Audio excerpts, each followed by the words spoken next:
and sit down.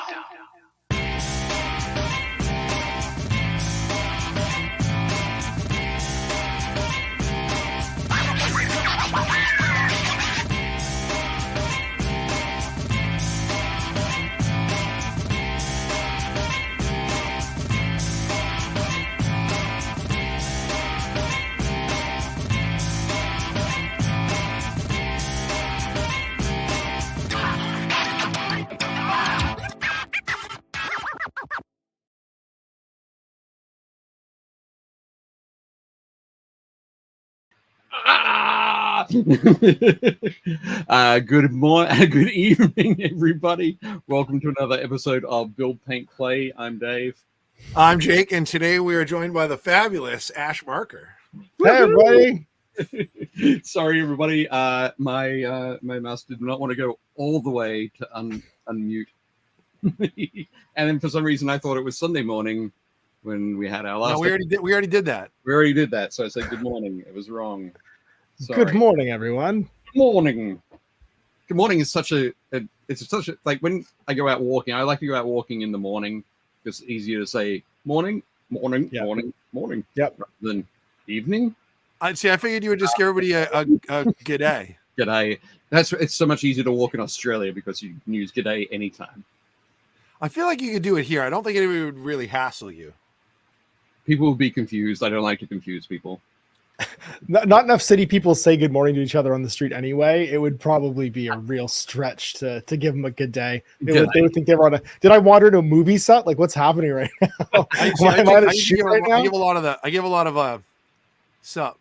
Yeah. I was out What's this morning. happening? Huge. What's up, cool cats? That's right. What it is, job turkeys? How's everybody doing? Say, Jim. Yeah. Hello. Awesome. Well, I'm doing good. I am going to be building some stuff tonight. What are you guys working on? Getting a new car. Oh, sorry, okay. a 1-to-1 size transport. That's Okay. That's been Jake's hobby for the last 2 weeks is finding a new mode of transportation. Did the Ozmobile break down and explode? Is that what we've been doing? He's just going through Blue Book. I told these guys this last week. So basically, my HRV, the short version is my HRV flooded. Like there was an issue with my sunroof and it flooded. Exact same thing happened to me this winter. I had 2 inches of water in the floor of my Volkswagen. Yep. All my lights were going off. Burned out all my electricals. I had to get the whole thing pumped out. It was the worst. So mine didn't burn up my electrical, but like I literally got in and it was like splash, and I was like, Yep. Why is there water in my car? It's not. And they were like, this is an outdoor thing. Yeah. So the insurance company they were great. Like I will say, my insurance company, Quincy Mutual, is awesome. Like they made it super easy, and they were like, we can either total it and we'll write you a check, or we can repair it, but it's water damage, so there's no knowing how long it's been in there, and there could be mold, the dealership's not going to fix that. So, but my wife and I just signed the paperwork for a new Subaru Solterra. It's like an electrical vehicle, and the deal they had was insane. I even called my finance guy and had him like run the numbers, and he's like, "Are you sure this guy works there?" And I was like, "Yeah, why?" He goes, "Like the deal they're giving you on this lease is way beyond what I would consider a good deal." He's like it's several points lower in terms of how good it is. And I was like, okay, so that feels like a giant canary in the coal mine for the U.S. economy in general, that you're getting decent car leases, like that they're just desperate to do car leases. I feel like we're going to be living in Mad Max soon. If that's happening, Dave's salivating over there being like, soon it'll be leathers and feathers. That's why we wanted to talk to you tonight. Yeah. We're going leathers and feathers now. Yep.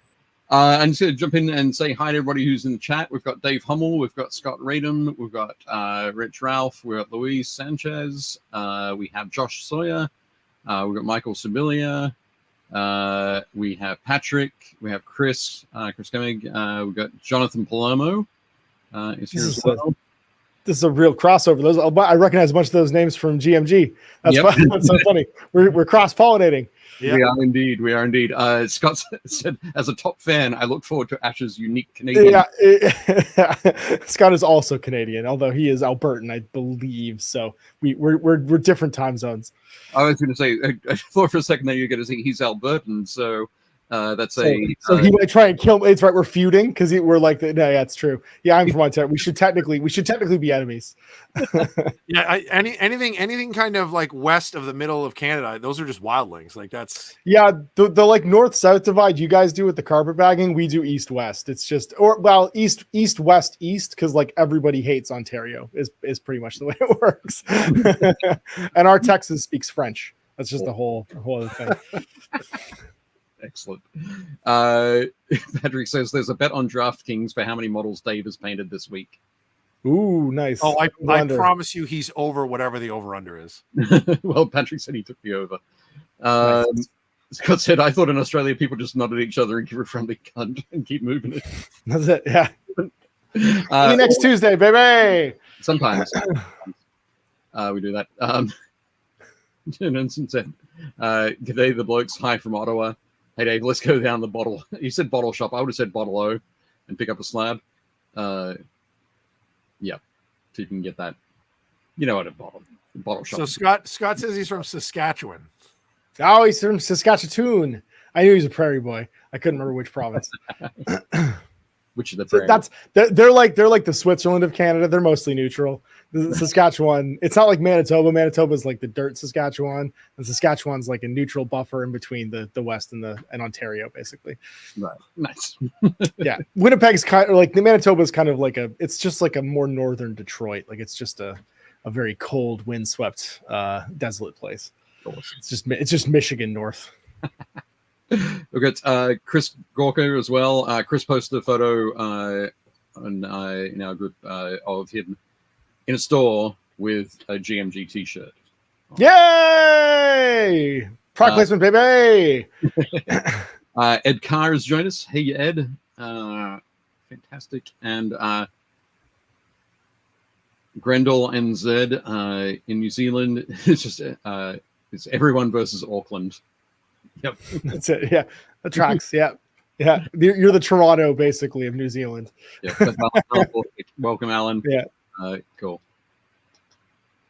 Yeah. Jonathan said he was going to say Bottle O, actually, but I thought it might just be a bit hard for the guys. That's fair. Excellent. So we are all excited. Obviously, Jake and I both know Ash quite well, and we're in some wonderful banter already. But one of the things I didn't want to put in the description for this video, Ash, was sort of all the things that you do. It would be a long description, yeah. Because I'm really hoping that we can come back a number of times in the future and we'll pick on a different thing each time. Yeah, just pick one topic and we'll just cover one and then we'll go into the next one, the next one, next one. That's perfect. It's a good reason for me to come back. And we're saving Ash for season 5. It's just all Ash. It's just all Ash. It's just all Ash episodes. That's right. Yeah, we'll just go down a different rabbit hole. The trick, what they're really saying here, guys, is that I'm easily distractible and I need to be kept on topic. So I'm being what is the term? I'm being minded right now by Dave because he's worked with me before. That's all Dave. Like I don't mind well either. Yeah. Well, it's because he's got practice. He knows who he's working with children. That's true. He's the CM Punk of podcasting. He's tired and he's old. Right. He's working with children. He's been here forever. Not again. That's it. Yeah. That's my favorite. It's my favorite meme on the internet right now. CM Punk at a press conference, just being like, "I'm sorry if I'm kind of grumpy because I'm tired and I'm old and I work with fucking children." And he's just eating chicken wings at a press conference. It's amazing. Did you see the video of him and we're doing it already, Jake. We're talking about wrestling. This is a miniature podcast. We're doing it already. Dave's gonna hit us with the newspaper. It's happening. I know it's a podcast. We're talking about a podcast on a podcast. Yeah, it's fair. Yeah, you're fair. It's CM Punk. This is my first strike. It's CM Punk and Randy Orton, and they're watching themselves wrestle. It is one of the coolest things ever. Like the two of them, because it starts off and you're like, they clearly did not like each other. And then while they're hanging out, like they're nothing but fans of one another. They end the Yeah. show like giving each other a hug. I mean, they're obviously older now, but it's really cool to watch. It's really neat. Yeah, it's funny, and we can tie this to the wrestling at some point, because we should probably at some point talk about the wrestling promo that Workshop cut for their new Age of Sigmar thing, which I thought was a fantastic crossover and made me laugh. Like the fact that they did up everything like it was a Las Vegas show, and they did a whole bunch of like they had like a walk-in corridor and stuff too, and they had entry music. That was a legit marketing gag. I popped when they came out of their little thing. I thought that was pretty great. Ben, my business partner Ben, is a huge wrestling fan and obviously a huge Warhammer fan. So he's with you. He was 100% on board, but he was like, I can't believe how badly they managed that. And I said, what do you mean? He goes, they could have literally worked with WWE and just like filmed that at one of their shows, and it would have been like huge, or they could have done B-roll or whatever. He goes, when they do the walk-in, there's like 26 people there.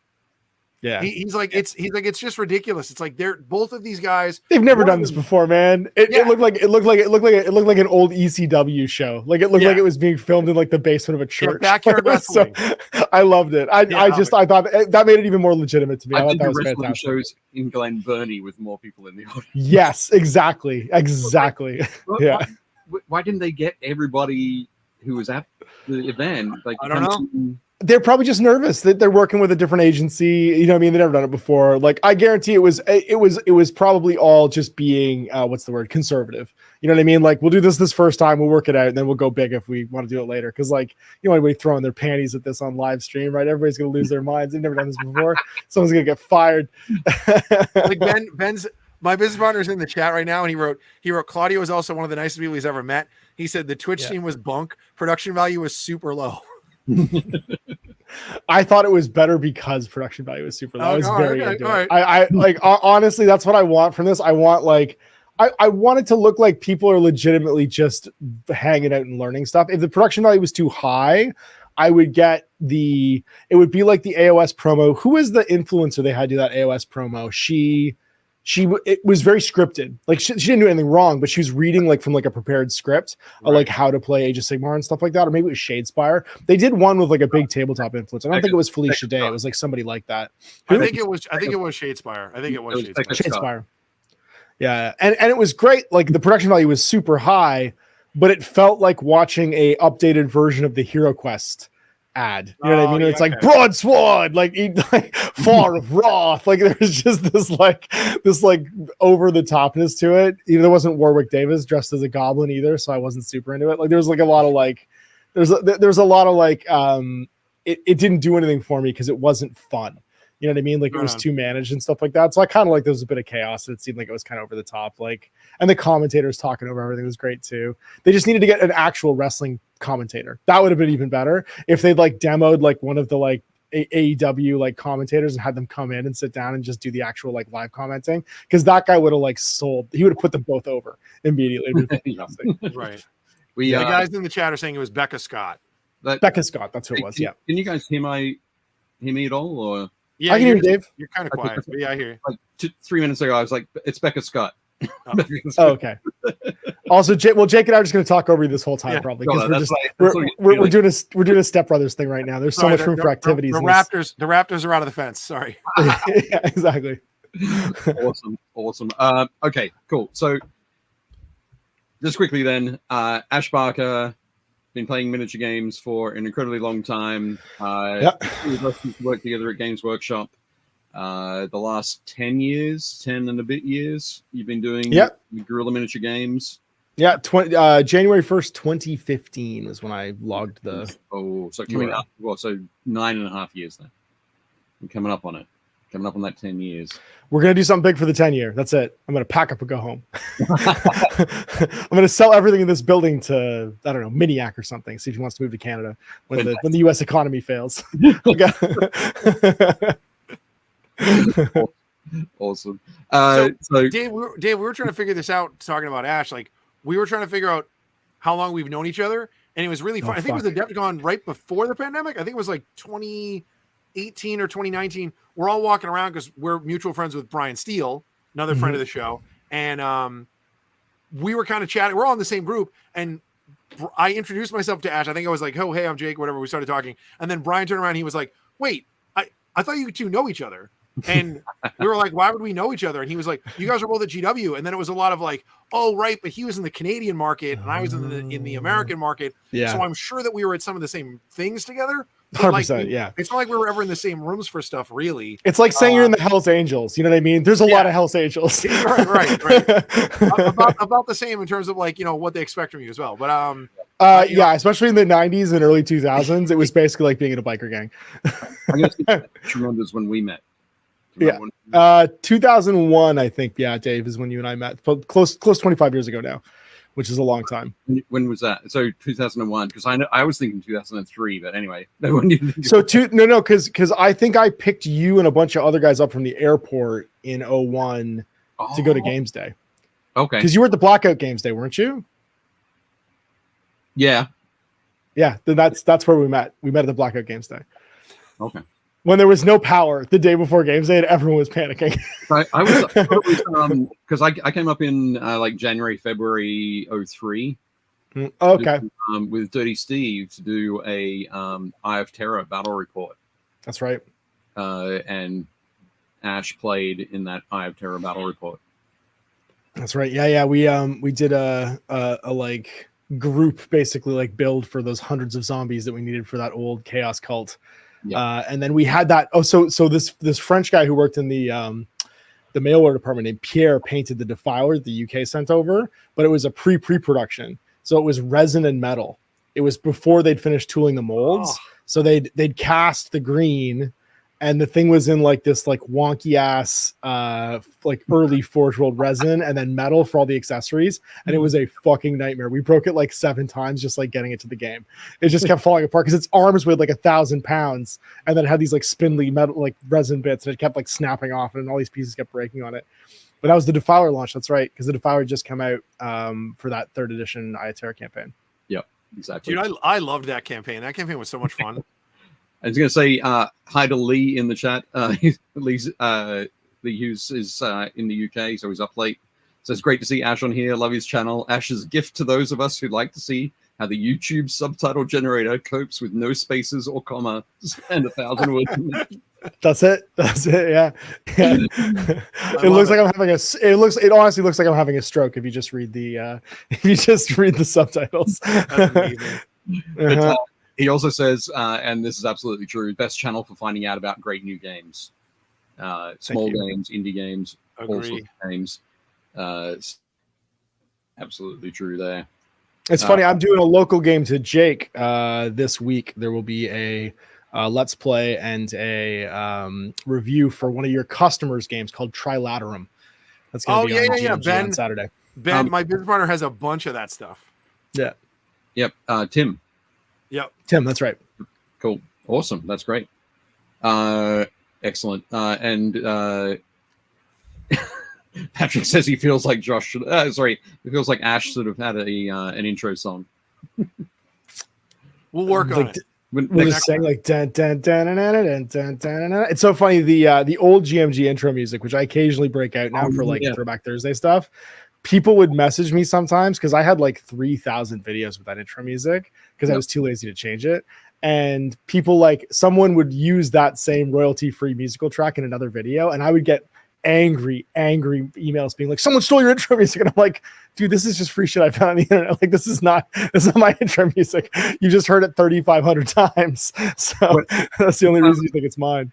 When I was on painting Happy Little Minis, our producer Leona like thought, I'll switch up the music, and she picked that music. Yeah, and I didn't know it beforehand, and sitting in the studio, we couldn't hear it when it was playing. Right. But I think bass pop starts. I'm pretty sure it's probably Josh Potter who went, "Hey, have you got like Ash on the show today? You use the GMG intro music." Yeah. It's funny how that happens. They just associate it with you. We can't use that music anymore. Sorry, Leo. Yeah, I've owned it apparently just by using it so much. Thanks, Kevin McLeod. Kevin McLeod's the best. Incompetech.com, royalty-free music. He's a hero. That's awesome. Like you just used it so much, it's just been associated with you. Yeah. It's like Johnny Cash doing Hurt. You know what I mean? Like, it just belongs to you now. Yep. Trump just signed it all over. You have made it yourself. Sean Gleason has joined us, and Chris Gawker says, "LOL, I remember that." So I think Chris was watching the show at the time. Fantastic. And Lee says the new music is fantastic, way more compatible with watching YouTube at 3 a.m. Mm-hmm. It doesn't just wake you up. It's funny. I got equal parts love and hate for changing it because people used to hate on how loud it was when it would like slam into their speakers. And now people are like, bring back the old music. I can't, it's not like, I don't know if it's you or not anymore. That's just very funny. Fantastic. Oh, that's good. And Josh says, Trilaterum has been a big hit all over New England. Brent from Goobertown mentioned buying it at Bazaar last week. Seen a lot of Trilaterum posts over Facebook for the last couple of years. Yeah. Excellent. Should be fun. I'm excited for it. But should we talk about some stuff with the show? Yeah, let's do some business. Let's get into this. Because, let's break it down. So, actually, I do have to ask at the moment, is the video pixelated? Yes. Yeah, it is for me, but I don't think it is. It's fine for you, Jake? However, Jake's is not. Jake is completely crystal clear. Cool. So earlier, for some reason, Ash, when we're in this format, or it was just Ash and I, it was doing this crazy pixelation. But I'm glad that it appears to be working for everybody on YouTube as well. As long as we're not having our show from 2 seasons ago where it was like that was like, Ash, I don't know if you caught that one. We switched over. Dave got a new computer between episodes, and we found out that like whatever the Apple drivers were hated the way we were doing the video. So Sonoma does not like OBS. Oh, gotcha. Yeah, I'm using Catalina, and it seems fine with this old OBS. Yeah. Oh yeah, it was absolutely fine. It was just as soon as we switched to Sonoma, it was just like, but I didn't know, and I updated it on the Tuesday, and so it was like, we'll come back next week once we worked something else out. It seems like whenever you get your settings dialed in on this stuff, it immediately breaks. Like you just change. It's like you touch one thing and the whole house of cards just collapses. That's every single live show I do. Something, it just explodes for like no reason. And this is the point where I jump in and say, I really can't believe that people have been streaming online for this long, and it's just not any easier. It's not any simpler. I know, and they make so much money doing it. You'd think that they would put some kind of money back into making it good. Yeah, exactly. Cool. So the first thing we do every week is we thank our sponsor, our season sponsor, the Army Painter. Thank you very much, guys. Thanks, just recently, thanks, Bo. Thanks, Adam. Thanks, everybody. Tyler's just put up has a new blog post up about the arena of escalation. So there's 4, I think, of the team over in Denmark who are doing essentially a Tale of 4 Warlords kind of thing, but painting up orcs. So this is a battle. I think Imperial Guard and another one. But anyway, probably Eldar. There we go. So you can head to thearmypainter.com and check that out. Very cool. Thank you very much. This episode is also brought to you by The Art of Volumes 10, 11, and 12, now on Kickstarter. Right now. Good stuff there. Sick. Good stuff. You can go and check it out. Sick. Those numbers are all wrong. All wrong. Yeah, I only show the wrong numbers. You don't want to know. Right, yeah. Who the artists featured this time? This time around, it's Roman Lapat, Sam Lenz, and Yosua Lai. Go Sam Lenz. Yep, that's awesome. Super cool. Fantastic. Yeah, we're super excited. We had did a bonus episode on Sunday morning with Roman and Yosua, who were Roman's in Germany, Yosua's in Switzerland, actual Switzerland, not Saskatchewan, Switzerland. Not Canadian Switzerland. Yeah, not Canadian Switzerland. Like OG Switzerland. The Diet Coke of Switzerland. Yep. So we had a chat with them, which was super cool. Great. I think. What was the other thing?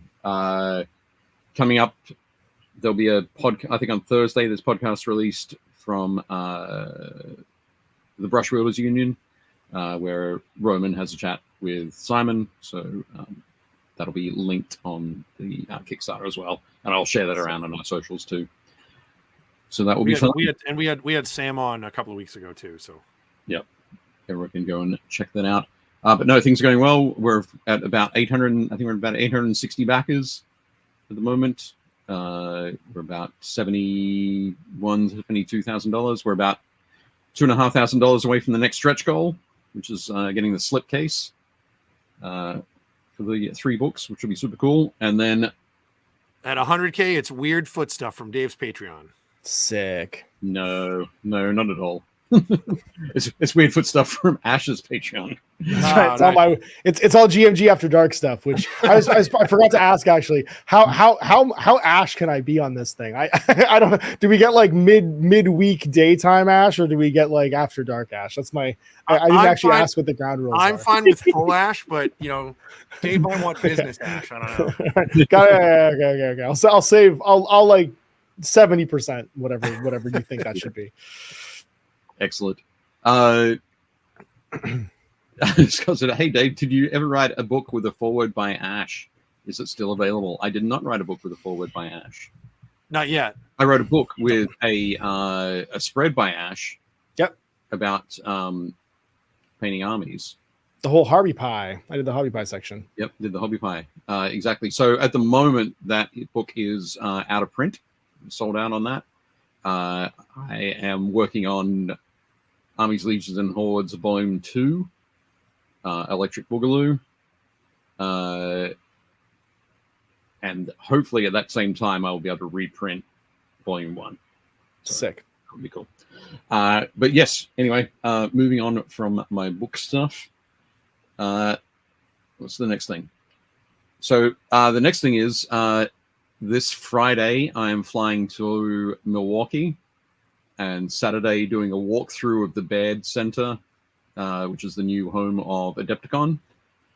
So I'm doing a walkthrough with the Adepticon team. So Hank and Matthias and Charity and Greg and Dustin and a couple of other folks.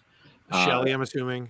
Probably Shelly. So we'll be able to have a look at all the space that they have, which is about 3 times the space they had in Schaumburg. Yeah, it's the old Gen Con spot, isn't it? No, this is, well... City-wise, yes, this is a brand new facility. Yeah. Yeah, that's what I was going to say, though, but it's like in that area, Yeah. So this is in downtown Milwaukee, and this is one of the, this is the terrace area. Dude, David, first when you put this up, I was like, where is he going with this? Do we have some other weird corporate sponsor I don't know about? No. This week's episode is brought to you by Chase Bank. And I was like, what? Yeah. That place is so big. I think Adepticon might kind of disappear into it. Like, they're not going to need to use the whole facility at all. They'll use probably a third of it to fit Adepticon into. Like, it's a huge space. Well, at a third of the space, that's still like twice the old space. Yeah, it's wild. Like, it's going to look teeny tiny inside that. It's crazy. It's going to be insane. Lots of room to grow. Yeah, we're going to have so much room for activities. That's right. And parking. All I give a shit about is parking. I just want to be able to actually move my car and find a place to park and not the like good park news. on top The good of somebody news else. is there's so many great events. Like I know Chris Kemming's in the chat. The guys who did the crazy Horus Heresy event that he plays in, those guys are awesome. I 100% want to play in that event next year. And they were talking about how they're sharing. They have like 1/3 of the Horus Heresy room, and they've asked for more space. And they're like, well, there's no more space. And I'm like, dude, now they can have a whole section that size to themselves, which is fantastic. So, yep. Malev just jumped on. Yep. Fantastic. Hi, Malev. Welcome. Sup, squad. But fantastic.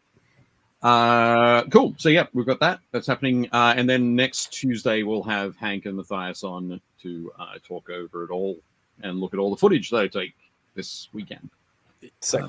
I'm stoked. Me too. This will be my first trip to Wisconsin. I'm just not stoked about the drive. Get the sushi with cheese on it. I'm not kidding. I had that. No. That was the thing I had in Milwaukee. You don't want to get that. I will not get that. Don't get that. I love cheese and I love sushi. Brain. I just don't know if I want sushi and cheese. I had to try it to see if it was real, and I can confirm, and you can take my advice not to get that. I will see if I can find a place that has sushi made out of cheese. You can get a whole scope. Jake can get a new car. His new car could be made out of cheese if he wants to. I'm gonna get a bag of a bag of what do you call it? You put it on poutine. Curds. Yeah, curds, like actual curds. Yeah. I mean, I'll be in Wisconsin next week as well. Or I leave tomorrow. I'm going to be in Madison at ACD Games Day for the next like 3 Hell days. yeah. There you go. Nice. Cool. Next up, I asked Ash what he'd been up to hobby-wise. Looks like Riker and the Borg from Away Mission. That's it. That's Riker and Locutus, man. Locutus back in his ready room, sipping his tea Earl Grey hot while Riker sits in the chair, being totally ineffective. Just absolutely. If Riker doesn't come with a trombone, I'm out. I love this game so much. So like a lot of people bagged on the miniatures, but having painted them now, the heightened reality of it is very like lower decks. And I love like my favorite Star Trek, because I love Star Trek. My favorite Star Trek is like self-aware, deconstructed Star Trek. Like I love how unhinged and out of its mind it is sometimes. And like Beckett Mariner is my hero. Oh, it's so good. It's so like, but even like I like Strange New Worlds. Like I like this like slightly over the top heightened reality stuff. So I've been loving Guild Force 9's Starfleet Omega missions. It's like a better, more concise, I wouldn't say better. It's a different, more concise, like one and done, no deck building version of Shadespire of Warhammer Underworlds. It's just a really good, solid collectible game. Ash, if you like this and you're a big Star Trek fan, you would probably like Starship Captains. It's a board game. And they Jay played that. Jay played that last weekend, or not last week, 2 weeks ago in BC. He said it was fantastic. It's a great game. Sorry. I got distracted. Patrick said Midwest sushi was farm raised in Jake's passenger side koi pond. Yeah, I don't as a lifelong New Englander, if I'm more than 2 hours from the ocean, I'm not getting sushi. Don't eat any seafood. Period. Yeah, I'm not getting any. Why would I do that to myself? Yeah. Nice. And there's my wharf. Sorry, I was just. There's a wharf. There's my wharf and Shelby. That's because the box set is the Battle of Wolf 359, which means you're boarding and defending basically the cube. Nice. So it's half Enterprise, half cube. So the first mission is Locutus and the Borg arriving on the Enterprise and trying to like assimilate it, and the crew driving them off, and that's why you don't have a Picard in the box set. So it's Shelby, Data, Worf, and Riker in command, and that's Locutus, and then 1, 2, 3, 4, 5 who are like the Borg drones that are like backing him up. And it's got so many, like, it's one of those games where the mechanics all mimic the show. So like the Borg are incredibly slow, incredibly durable, but not very competent at anything, but they keep teleporting on in waves and waves and waves, and they become kind of unstoppable the more they start to like assimilate your ship. Whereas you have Data, who's just better at everything, who's just like terrifying. Like if you let him do anything, if you give him a gun, he's just like the most terrifying monster. Worf, who will immediately get killed and take it out of action because you can't have Worf do anything good. And then Riker, who just kind of stands around telling other people what to do and then calls Geordi for help if he has to touch a computer. It's pretty funny. Like it's got all of the Star Trek in it. So I had a really good time painting and playing with these. And then the expansions are, you can get the world's sleaziest Klingon, which is Galron, the House of Galron. And glory to you and your house. Glory to you, Wolf. And then you have to do that so there's your pupils are just staring out of your face. Though your eyes are completely white all the way around. That's Gowron's whole shit. And then you get the world's horniest box set, which is Lursa and Bator. And you got Lursa and Bator as like the weirdly horny Klingons that are in the second box set. You get there's a Romulan box. Yeah, the Tal Shiar with Tasha Yar's clone. I can't remember her name, but she's basically like the weird Tasha Yar return that happens. And then you can get the expansion for the Federation, which has all of the rest of the characters. So it's got Wesley, it's got Crusher, Geordi, like a Picard that's not Borg. And who am I forgetting? Wesley, Geordi, Picard, and Troy. That's right. No, you don't get a dude. If you got a Cole Meany miniature, that's the only thing I'd ever play. I'm hoping they do it. I want a Deep Space Nine just so I can get like Julian Bashir and Garrick as like a duo, because the whole Tinker Tailor Soldier Spy Casablanca thing. If they did a Star Trek 3 Amigos that was the Chief, Garrick, and Dr. Bashir, I would watch the hell out of that. Yeah, just them playing darts in Quarks would be the greatest thing of all time. Yeah. Josh wants to know, is there a card that says "Shut up, Wesley"? There is not, but there should. There might be actually. There's a bunch of cards like that. Like the because the core game doesn't have Jordy in it, there's a card that's just like call Jordy for help. Like, oh no, we have to touch a computer. Immediately call Jordy for help. Like there's a lot of that stuff where it's like if the main cast isn't there because it's just the box set, you basically call the rest of the cast to try and fix the thing you're trying to do. Right. Nice. Excellent. And next up, your Imperialis. That's right, some Legions Imperialis. So that's from the Escalation League I'm doing with Rob and Chris, and that's my like 1,000 points or 1,500 points, I think, of Sons of Horus fighting the Penal Legion. So he has like a penitent bunch of Solar Auxilia who are all in like orange jumpsuits and stuff like that, and he's adding Night Lords to his, but he's going to use the Night Lords rules for field police. So he's going to have like an old Rogue Trader field police detachment and use the Night Lords rules for them because they rule through fear and do like, but he's going to do like loyalists basically. So they're loyalists that are like a penal squad that are led by field police Space Marines. Nice. No, that's old school. That's a deep cut right there. Yeah, man. Field police. There's a couple, I'm on all the like weird old Facebook groups for Rogue Trader shit. And there's a couple of guys who've done field police armies and they're all awesome, but they've done like Primaris ones where it's like, they're just, you know, there's I think the like head canon for them is they're all Litus. So if you guys have read the Horus Heresy books, Litu is this like they're all Space Marines basically without a legion. So these primordial Space Marines that get kept around to go and do the jobs that would make them unaffiliated to a Primarch. Dude, that's rad. Yeah. Awesome. I'm just listening to Valdor at the moment by Chris Ray. Yeah, that's a good one. I just finished the End of the Death Part 2. That's what I'm on right now. I'm saving the End of the Death Part 3 for next month. Where are you? I blew through the whole series, except Ben and I don't have an End of the Death Part 1. So until we until we get one, I was like, okay, we have 2 and 3. And then I think we sold our Part 1 to a buddy of mine on the West Coast that didn't have it. And we're like, I'm like, we'll get another one. And then we couldn't. And I was like, well, when they reprint it in paperback, I'll just buy it. So then I can read all 3. So, yeah. So you're stuck at that point. We'll have to try and find one for you. Try and track it down. I think the mass market's available now. So, yeah. So you're going to say, Ash, these are your... Yeah, so sorry, this is the air support stuff. I decided because the big differential, because there's only really 2 armies in the game, right? So the big difference between the Solar Auxilia and the Marines is the Marines do this kind of death from above thing with their flyers. Right. They have access to amazing flying transports and can do these like spearhead assaults. The Solar Auxilia have access to tanks that just completely outclass the Marine tanks in every possible way. So I painted up the Storm Eagles and some Xiphons. And they're a lot of fun to play with, but it's fun because when you do it though, you become very glassy because whatever you put in those things will just die if the plane dies, unless they have packs. So you want to be very judicial when you bring them in and how you bring them in, make sure they're escorted because a single Thunderbolt can really ruin your Supreme Commander's day if his plane gets shot down and all hands just like instantly die. Right. Yeah. I like your pile of Contemptors down the bottom there. I mean, when don't you want a pile of contenders? I have 4 Leviathans. They're going to be hanging out with them next. That's my thing. I gotta paint the Leviathan dreadnoughts to support that talent of dreadnoughts. They're my favorite. I love the Leviathan. Mm-hmm. Yeah, Leviathans are rad. Watching them get beat up by Caradon Ogrins though, or Karanite Ogrins is not great. Karanite Ogrins will ruckus almost anything in the Marine Army. Yep. What about the Velatar? Is it Velataris? Is that what they're called? The Velatari are terrifying. If you stick them in a building, you're not getting them out. So the big thing with the Solar Auxilia is they benefit from having things like Pioneer detachments that can start upboard, like occupying buildings and stuff like that. Because trying to dig the Solar Auxilia out of a building, you're better off just shooting the building. Like the Marines have to bring a bunch of like demolition vehicles and anti-structure stuff very often to dig out these forward positions.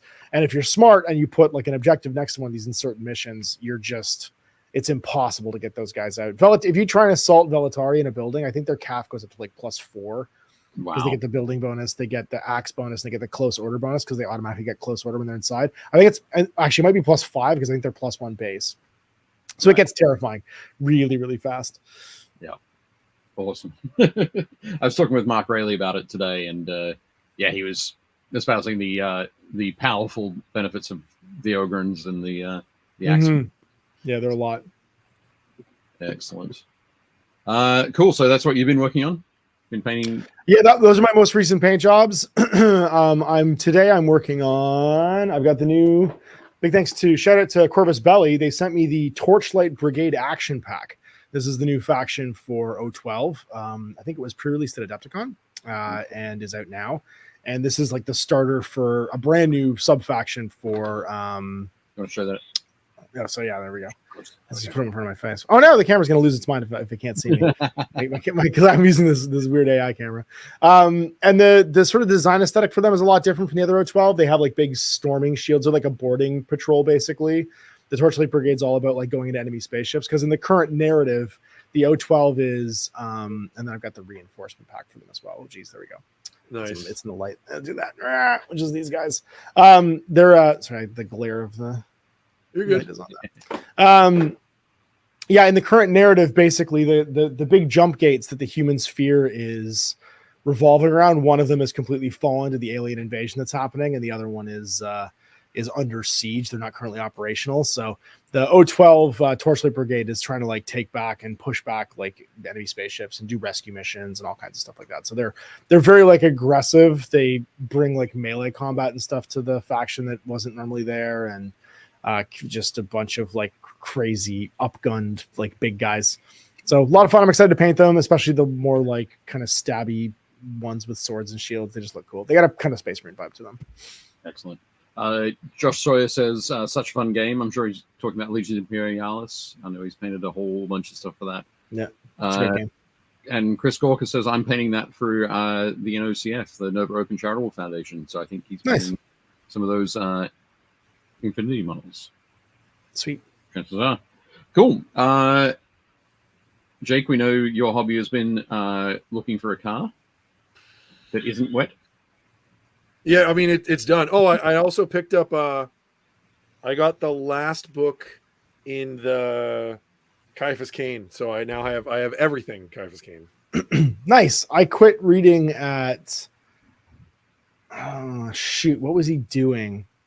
He's my I favorite. quit reading. I quit reading at the one that was almost completely narrated by his Inquisitor girlfriend. Although most of them are kind of like that. Nice.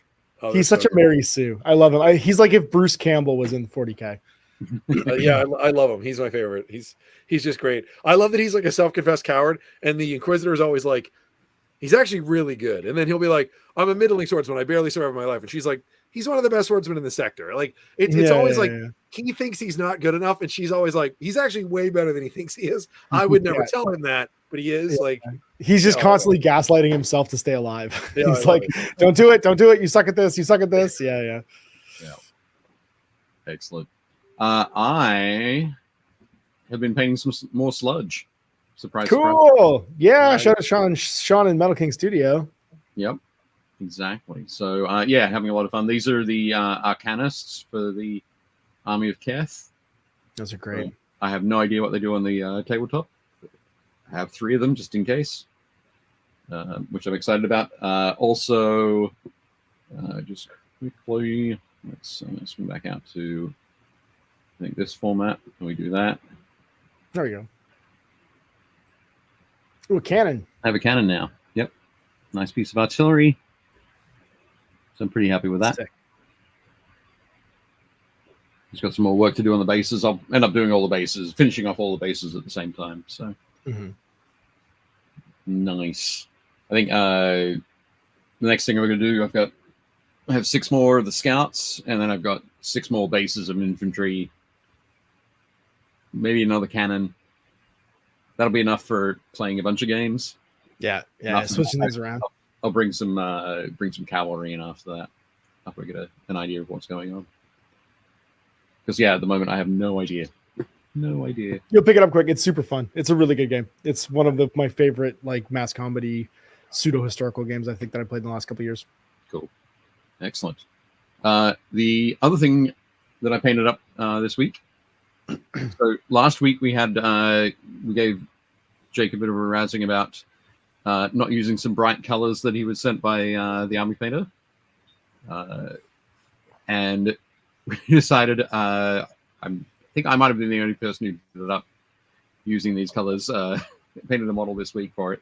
But for next week, for our final episode, we will be taking entries in the 4-color challenge. I, of course, used 5 because I want to paint the base black. But I painted up this crazy thing. I'm showing you in tiny on the screen. Is that from one of the rest of the screen? Is that from one of the Epic Encounters boxes? It is. It's from the Lair of the Goblin Czar or something like that. Nice. Cool.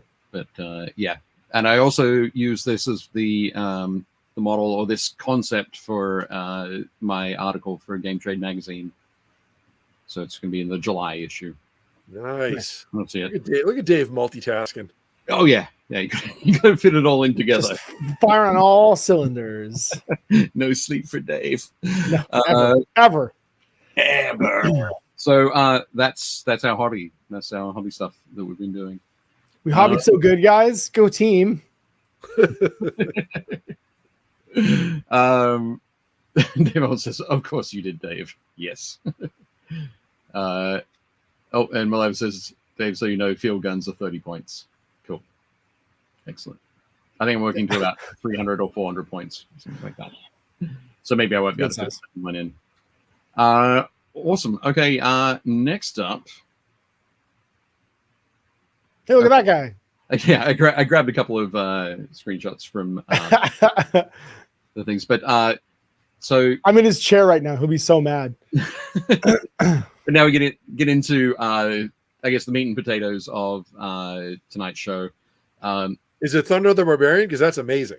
I was going to say, are we doing a show on Thunder? Because Jay, I'm just going to text Jay. This is I can get Jay to call in. Yeah, Jay can call in if you want. Like, we can just get him in here. Dude, Rick, we can just call Rick. Rick can do the entire intro. Yeah, we're not doing that. I put this in because I thought you'd enjoy it, Jake. I should have realized that it would push too many buttons. I love it. Moving right along. There we go. No, I wanted to talk about this series that you have. Sure. The sort of the concept behind it. The idea, the flow, the yeah. So like what the show's about, why I started doing it, like just the general elevator pitch for it. It's well, we'll get the elevator pitch now, and then we'll talk a bit further about it. Sure. But, the elevator pitch for Thundar? That's easy. A runaway meteor passes between Earth and the moon. Like, oh, you don't want me to go into it? Okay, never mind. No. Jake's just reciting the Wikipedia that he's read 700 No, I don't times. know enough. I've heard Rick do it enough times that most of it's stuck in my head. Yep. Excellent. Yes. So give us the elevator pitch, and then we'll expand. Sure. Okay. So Grimdark Media happens as a reaction to me wanting to like breathe kind of like a new creative direction into GMG last summer when I started the studio renovations. Like, we're sitting in the podcasting room now at GMG where we do like video production for podcasts, like short, small table games, like any kind of media production. And it came about because one of the things I realized after 9-ish years doing GMG was my core audience, like my patrons, especially, who were paying for 120,000 other people to watch videos for 10 years. The thing that we do that we have in common isn't just tabletop war games. It's the fact that we have like a overlapping Venn diagram of shit that we like. And it's movies, it's books, it's music, it's games. And that came across to me by realizing that the constant commenting in my videos was almost never about the game we were playing. It was about the band t-shirt I was wearing, or it was the movie quote that one of us said out loud, or it was the book reference we made, or, you know, whatever the joke was. And so Grimdark Media became like a bucket to capture conversations that would happen with my regulars in the studio all the time. And we just kind of gamified it. So what we did was we came up with a format. The format was that Jay and I had to each pick 20 skulls, because if it's Grimdark, it has to have skulls in it, for what we defined as Grimdark Media. So stuff that's like, it's hopeless and it's dark and it has all of these key returning elements, things like immensity, like an unfathomableness or incomprehensibility, insanity, death, hatred, like all of that stuff you think of when you think of like a John Blanche painting. You know what I mean? That was our sort of like capture for what Grimdark was. and realizing that so much of the media that you just see on the walls around here, like I've got a white dwarf with, Tarna on it from Heavy Metal, and I've got an MF Doom poster, and I've got, like an album cover by The Sword, like all of this stuff. And I've got a Fighting Fantasy book above me too, and the first edition of yeah, I was D&D. going to comment. I'm a huge fan of The Sword. I've seen them live a bunch of times. Like, I was pretty stoked you have that.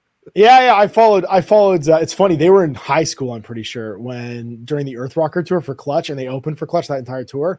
And while I was traveling with GW, every time I was in a city that they were doing a show at, I went and saw them. I must have saw them like 15 times that year. I've seen Clutch. I've seen Clutch more than any other band. I've seen them like probably 14 or 15 times. Yeah, me too. Yeah, me too. It's They're really fun. Favorite. Well, it's funny but you live in an area where that would be common. Sure. Right? Like if you're anywhere near Glen Burnie, Maryland, you can see Neil Fallon play at the 930 Club. Dude, that's how Jeff Brooks and I became friends. I got flown down to HQ and Brooks picked me up. And I don't know this guy. And he was like, "Hey, what's up?" Yeah. And Jeff Brooks, super friendly, introduced himself. We get in the car, we're sitting there, and I go, he's got some music on, and I go, "Is this Clutch?" And I saw Brooks be like he was like it was like a secret. It was like you had a secret handshake. Yeah, it was like you had a secret handshake. All of a sudden, good friends. Yeah. These guys sing about minotaurs and Nazca lines and all kinds of shit. I'm here for it. So the idea for Grimdark Media was that we kick one to the patrons every month. We each get to do a pick every month, and we rotate through three things. We do a film media piece, so like a TV show or a movie or something like that. We do a book, and we do a game. And the game can be any genre, so it could be like a video game, it could be a tabletop game, it could be an RPG. And we try and pick something that's Grimdark. I do a huge list of like 20 to 25 for the patrons. They get to pick one every month too, and then we just roll through them. And we've hit some real bangers. It started off with us kind of like hitting our favorites. We initially covered the short Astartes because we thought that's a seminal piece of like free media that anybody can watch, basically, that really, I think, hit the genre on the head. But we've covered like movies like Event Horizon. We've covered books like Roadside Picnic. Yeah. Well, sorry. Event Horizon Event Horizon's a movie that shouldn't have happened, but somehow did. And it's actually his only non-video game adaptation movie, by the way. So Paul W.S. Anderson has made nothing but movies to put Mia Jovovich in since, I think, 2000. And I'm in the background of one of them. I'm in the background of Resident Evil 2 because I'm on the Bloor Viaduct wearing an Umbrella Corporation parka because I extras in that one in 2002, I think. Nice. I still have that parka somewhere. Anyway, but it's been super successful. It's a thing that we love to engage in, and all of the people in like the community we built really enjoy. And so it's been a lot of like fun to do. And yeah, we just covered Mordheim. We just did Mad Max Fury Road in preparation to go do Furiosa. I think Furiosa is actually going to be this weekend because I have a guest coming in on Saturday night. We're going to go watch Furiosa because it comes out this weekend and just do like a live capture of like what we just watched. So I think Grimdark Media this weekend is going to be a follow-up to the one we just did. And we also do TV show watches. So we've done a short form series on the Fallout TV show that was super fun, where we broke that down and it was funny because it crossed over. We would talk about the game and the TV show. And what's kind of timely is that because Games Workshop's like transforming into a brand management company now, I think this is going to be a thing where we get to cover a whole lot more in the future that's going to be tabletop associated to that. Venn diagram's only getting bigger right now, so it's been a lot of fun to do. Right. So just quickly, I haven't heard it expressed that way. I kind of think I know what you're talking about when you say when you just said that, but explain GW becoming a brand management company. So, well, I mean, you can see this. I think you can see this if you just read the numbers. Like GW makes as much money now from their licensed products, their books, and video games as they make from selling toy soldiers. And that's been true for quite a few years now. So what a brand management company is, and actually it's funny because your boy Travis was on here 2 weeks ago doing a Inside Tabletop with me, and he works in website SEO. He's a gun for hire doing optimization, search engine optimization for websites. And he pointed at something incredibly interesting, which we then dug into like a bit later after he left, which is that one of Workshop's big things they've done is they have web optimized their entire thing under the word Warhammer. So because search engines can look at text in images now, the brand logo changing to Warhammer, the store word changing to Warhammer, Warhammer being featured in every single article on the website. The word Warhammer is a brand now. And in 5 years since they started opening Warhammer stores and changing that brand logoing, they are now, I would say, in the chrysalis stage, but about to emerge as being more like Disney than like the company that we remember that was a factory that made toy soldiers, because they make so much more than toy soldiers now. And they've realized, I think in the last 10 years, that the thing that they own that's valuable is the idea behind the worlds that they create, the intellectual property that they own. And a huge chunk of that is, we've talked about this before, is Kevin Roundtree. Like when we were there, and two other people. There's two other board of directors members who are, one's a media guy and the other one's a telecom guy. Oh, yeah, right. But I mean, like those guys, those two board members saw it coming, and then they're part of the reason that they got Kevin Roundtree. And then since Kevin's been there, because Kevin's only been there, Kevin's been there a lot longer than you think. Kevin's been there a lot longer than you think. No, as chairman, but he was the CFO before that. The new board members are only 5 years old. And that push has sort of started since they arrived. And I think it's hilarious to me. Like when we were there, they were so zealous about their IP. Like, nobody can touch our stuff. Yeah. And you were like, wouldn't that make you guys more money? And they're like, nobody can touch our stuff. And you're like, okay. Yeah. Well, I think what's happening is we're moving into a world where every business is trying to do this. Every business is trying to launch a brand or get acquired as a brand. So when you bring new blood in from outside of the old guard, and the old guard leaving workshop, that's the mission for every company now, is to develop your IP to the point where you can be acquired or merge with these larger businesses. And I think what we've seen Warhammer Plus and the animations be an audition for that, to be able to prove that they can get people to pay to go beyond a paywall to consume the intellectual property in its purest form, to do just that.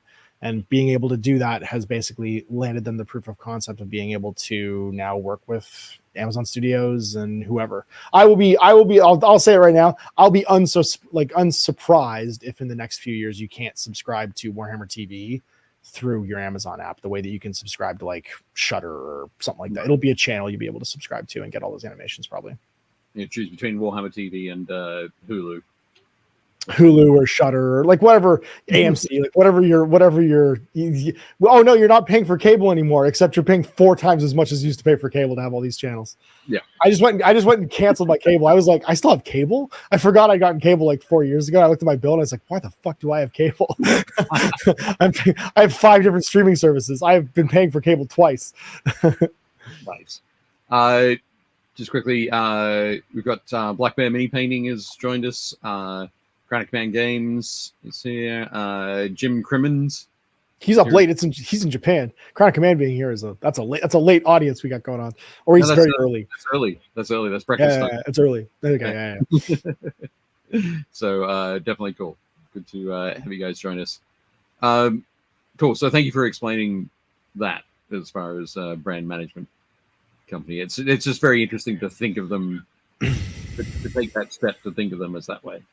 Yeah, well, I think that's where we see if the question of why for almost anything, I think you can think of Games Workshop wise in the last few years, is you can come back to that transformation. That push to, have the licensing and have the image of Warhammer be the thing that they make money off of, and have that be money that someone else does the work for, like a McFarlane Toys or a Joy Toy, or you know what I mean, where they're just cashing checks because the product is now the idea. I think that's a push that we're going to be seeing more and more in the next 10 years. Right. And then that will be the advertising. I got a big email today from Games Workshop, and it was all the affiliated stuff, and just like you said, it's Joy Toy, it's some weird Star Forge. They make like jewelry, and they've got apparel. The guys at Comey. Yeah, there's apparel now. There's Bandai, McFarlane. It's just kind of crazy. It's like, man, for years we've been like, man, it sure would be cool if there were Warhammer action figures, and it was like, we'll never do that. And it was like, you can get them at Walmart now. Go to Walmart and buy them. Yep, that's fantastic. They signed a deal with Ultra Pro. I found that out at Gamma. So they're going to do like playmats and like deck boxes and all kinds They of worked stuff. with Hasbro, man. They worked with Hasbro making Magic cards. I have a Blood Bowl Magic set that Hasbro sent me. Right, like this is fucking crazy. Like we live in the upside down, Jake. This is there's no like we either we took the wrong pill from Morpheus or this was not the right dystopia that we're supposed to find ourselves in. There we go. There you go. Yeah, there you go. Perfect. Nailed it. Awesome. Let's go. One of the things I was going to mention when you talk about action figures, have you seen Tears of Envy on Instagram? No. I think it's Tammy Nichols, who works for the marketing department. Not the marketing, licensing department for GW. But she does. She's been doing a series of retro alternate universe action figures: Space Marine, Imperial Guard, Eldar, Space Orcs, that kind of thing. That's cool. And creating her own packaging, like creating the model, creating the packaging, photography, creating the backstory, all sorts of stuff. It looks fantastic. That. If George Lucas had like bought Games Workshop in like '79.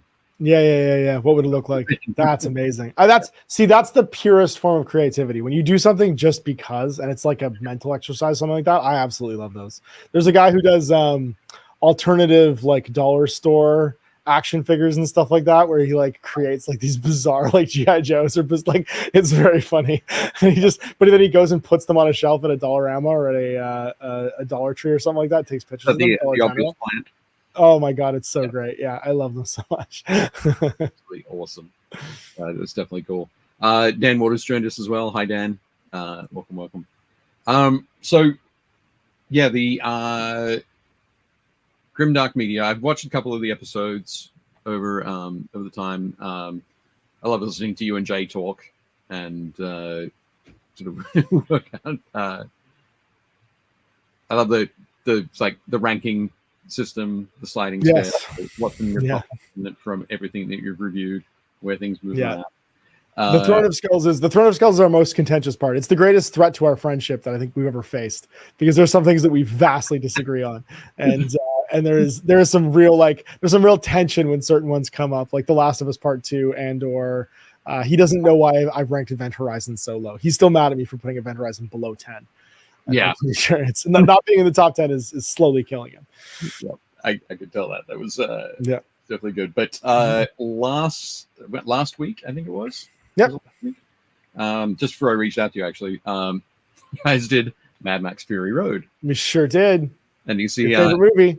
How animated Jay is there. So yeah. He very nearly brought in, because he was going to bring the silver the food spray paint and do his teeth in here, and then he was like, you have some expensive shit in here, I probably shouldn't do that. He was like, there's some irreplaceable old items in this room, I'm not going to just hose down your microphones with silver spray paint. But he was willing to commit to the bit, which is one of my favorite things about him. Yeah, no, that'd be awesome. Yeah, it was pretty fantastic. It's one of both of our favorite movies. Obviously, I know that it's one of your favorite movies. Yeah. And I was surprised. It was a surprise pick though, because it was a patron pick. It wasn't our pick. We were kind of holding off because we were wondering if we were going to do it as like a double feature with Furiosa coming out. But then the patrons like overwhelmingly picked it for the month. Dave, the Mad Max series it's a documentary, right? It's an Australian documentary. Absolutely, right, yeah. Absolutely. Messages from the future. Yeah, messages from the future. Well, no, it's just messages from like, this is what's happening from literally now. Yeah. Literally now. Yeah. There were a bunch of times sort of during watching this episode where I was just shouting out things at the screen. Like facts that you knew that we didn't quite get right. Yeah. Mainly those. But there were a couple of things where it's like, oh, I wonder if they're going to sort of explore this fully. And then it's like, oh, I didn't quite get it. That's right. But we're trying to keep it under an hour too, because our movie ones would go. We would very often talk about movies longer than the runtime of the movie. Like our Event Horizon one, we're so animated, it's like 2.5 hours long. That's a 90-minute movie. Right. You know what I mean? Like we were literally we were doing a play-by-play of that movie that lasted longer than the entire runtime of the film. So we're trying to like keep it slightly less crazy. Yeah, there were a bunch of things that you did manage to. I enjoyed that you were able to sort of cram back into a reasonable sort of time frame with that. But there are a couple of things I threw in the Comments. Yeah. I think you saw those. Yeah. Oh yeah. Like Paul Geacock, who did used to be concept artist for GW. He did all the concepts for the Ogre Kingdoms back in the day. He did a whole bunch of concept work for Fury Road. He did all of the so all of the little icons. The War Boys, didn't he? Like the icons for the War Boys and like all the like little like scarification stuff that they have. Yeah. Steering wheels, the scarification. So like the on the front of Nux's car, that skull with the John Blanche skull, basically, that's like banging up and down on it. Yeah. It gets like cut off and you see it flying through. Yeah. All of that, which was super cool to know that. But one of the things that I was screwing out as well is talking about Max saying like you can ride like 100 days in that direction, right? And you'll never get anywhere, sort of thing. You find nothing yet. You'll have nothing. I was like, really? Could you actually drive for 100 days? And it's far less than 100 days. Will bring you back around to the other. Like if you stayed on the same latitude, you just come all the way around the Earth, basically. You come all the way back around. Yeah, 55 miles an hour for 100 days, you'd be around the entire planet. Yeah, you could just drive for like 20 days and you'd be in the same in the same spot.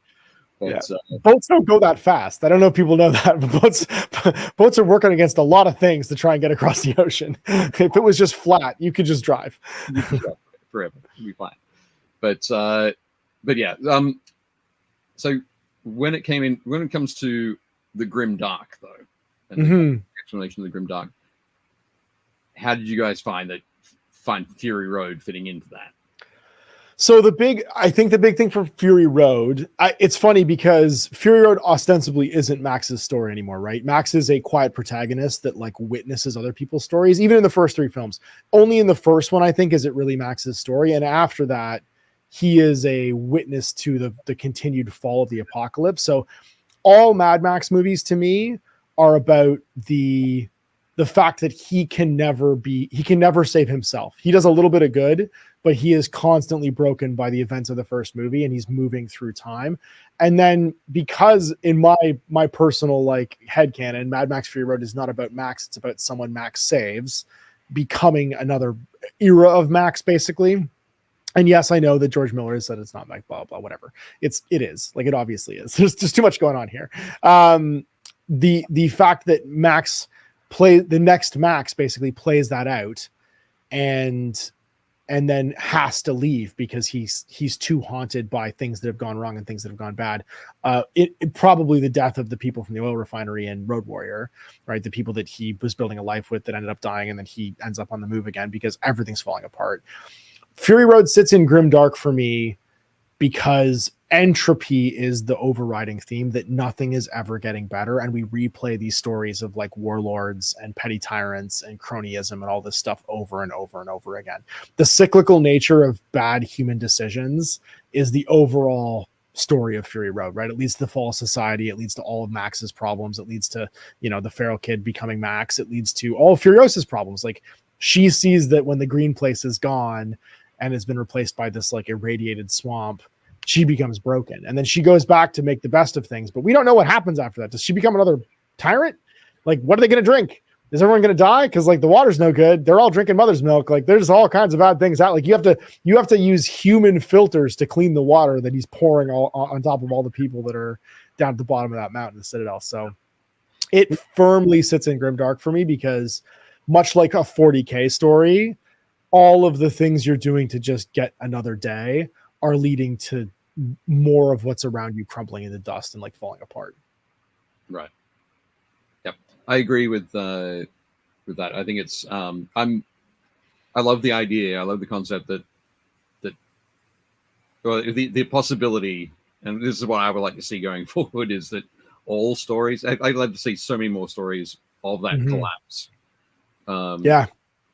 But everything, maybe Max pops up, maybe he doesn't, maybe the characters end up in a different situation, played by different actors, in different ways.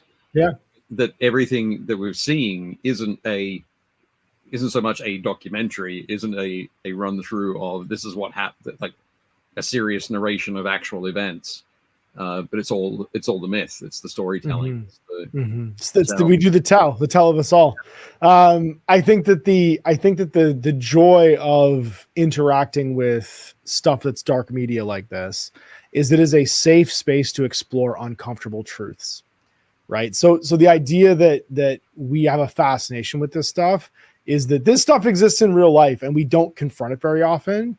But if you couch it in a speculative fiction way, you're forced to see parallels in your real life, and you're forced to kind of interact with it in a way that, while it's pleasing and exciting at the time, leaves you thinking later on, like, oh yeah, we really are kind of poisoning things. Oh yeah, like we really are like kind of kicking the can for our kids. And like that idea that this is a microcosm or a heightened reality example of things that we are actually experiencing ourselves, is, I think, one of the reasons why we're so fascinated by it. And one of the reasons why, you get a Fury Road, and Fury Road was a spectacle, right? Like if you saw Fury Road in the theaters, it's one of those movies that you're like, I saw Fury Road in the theaters. I'm never going to forget that.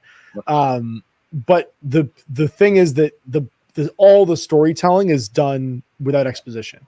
It's all the background. It's all seeing, you know what I mean? Like the people and the characters and the costume design and like their interactions and stuff like that, without banging you over the head of the story. Like we know more about the world of Fury Road than we do about any number of Star Wars TV shows, right? Like they've had 50 times the budget and hundreds of episodes to tell us something about those worlds. We know almost next to nothing about them. But in this like 2-hour movie, we have all of this like layered complexity of like the different political interactions between Gastown, the Bullet Farm, and the Citadel, like all of this like weird stuff that we are able to piece together because it's been done so artfully, and it makes us ask these questions. So when I interact with other pieces of media like this, I think that's kind of the joy for me, is deconstructing that stuff and like pulling at the seams and seeing like, well, why is it like this? What does it mean? Like, what can you pick up from it? What's going to be interesting about it? And we have kind of like a bottomless well of this stuff. We can keep talking about this forever, and they keep making more. Right, that's the great thing too. Like the Fallout TV show came and has no right to be as good as it is, and gave us a whole other way of deconstructing like good writing. And occasionally we get to do bad things too. Like I watched Rebel Moon Part 1 so that other people didn't have to, and I'm going to start watching Rebel Moon Part 2 because people like watching me suffer. Dude, it is not. I don't want to know how bad it is. I'm just going to go in. I watched okay, good. The first one I watched, and it is not good. Like I can go off on a whole tirade about him as a director, and his biggest problem. There's a couple of directors that I adore, and I think they do a great job. I think Romero does an awesome job. I think Ridley Scott. I think part of the reason I think Fury Road resonates so well with us is it feels real, and it's because they put so much care into, like you said, the costuming and like the gear and the way that they look, and like it's all practical effects. It's all practical, except for like the sandstorm. It's basically right. So you're like this is real. Like I could walk up there and I could touch the war rig. Like it's real. Yep. And I think that it's part of the reason why like Kingdom of Heaven is like one of my favorite movies to watch. Like again, it's because Ridley Scott puts so much effort into like this needs to be, feel, and smell real. It's funny though because the theatrical release of Kingdom of Heaven is dog shit. Whereas the director's cut of that movie, it's a whole other movie. It's an entirely different movie. And it's about the king and the kid. It's about leprosy. Like the entire movie is about leprosy. And like Orlando Bloom is a tangential character who is Max in that story. He is encountering someone else's story. And Ava Green and Ed, what's his name? Ed Norton. Fight Club. Ed Norton and the kid are basically the story in that film. And like, you're right. I think good. So the crime of, not to get too deep in the weeds here, because we're gonna get spritz from a spray bottle from Dave in a second. But the crime for me always in bad media in general is I can't turn off the blocking art, sound design, and writing to me. Starting with writing, without story and structure, everything falls apart because everything else gets layered on top of that afterwards, and editing comes last too, like knowing what to throw away. I will tell you right now that Zack Snyder is a great director, but he's a great music video director. If he directed nothing but music videos, I would watch the shit out of those. If he just did a whole season of like, what's that show called? Love, Death and Robots or Black Mirror. Like if he just did an anthology that was just him doing weird ass music videos, it would be the most successful. Just Zach, I'm going to just hire me. I'll consult. We'll make $1 bajillion. Like just come. I know you're watching. I know you're watching. I know you're a friend of the show. Come, Zach. Get in the Patreon and we'll consult. We'll talk about this. The issue, I think the issue comes from there's far too many people, just in general, but in the entertainment industry, especially if you're a big name director, it comes with all of this, like, I don't want to say inflated sense of self-worth because that's not accurate, but like Zack Snyder, like you said, Zack Snyder is a great visual director, like big 5 stars. Music. Give him 11 minutes. Down to 5 minutes and give him a soundtrack he has to cut to, and he can edit, he can write. But his issue is that, and they all want to do this. It's like, well, I'm not just a director, I'm a storyteller. And it's like, you are not. You are a great visual artist. The problem with Rebel Moon is it reads like a really terrible fanfic that somebody threw together in 5 minutes on a napkin while we're sitting in a Denny's. And it's like, hey, do you like 40K? I sure do. Well, I don't want to be sued, so let's change the names. And it's like the problem with Rebel, the reason for that, Jake, is the problem with Rebel Moon is he was outside the studio system. And he had nobody holding his hand. There's nobody to watch him and say and hit him. Like he didn't have a Dave. He was just you and me being like, we'll just do a Thunder Miniature game. It'll be great, and we'll make the miniatures, and they're going to be 10 inches tall, and we're going to use the scenery is all going to be our furniture in our house, and it'll be great. Like it's that. The movie, he had an unlimited Netflix truck of money and no oversight. And so he just smashed his action figures together and didn't edit, didn't write a coherent story, tried to make something that was like 5.5 hours long. And so it's the Homer Simpson car from The Simpsons. He made the Homer car. Yep. They cost $85,000, in like parts, and you're going to sell them for $86,000. Like that's what he made. He made the Homer. And it's just completely unwatchable. every great idea guy needs somebody to go, no.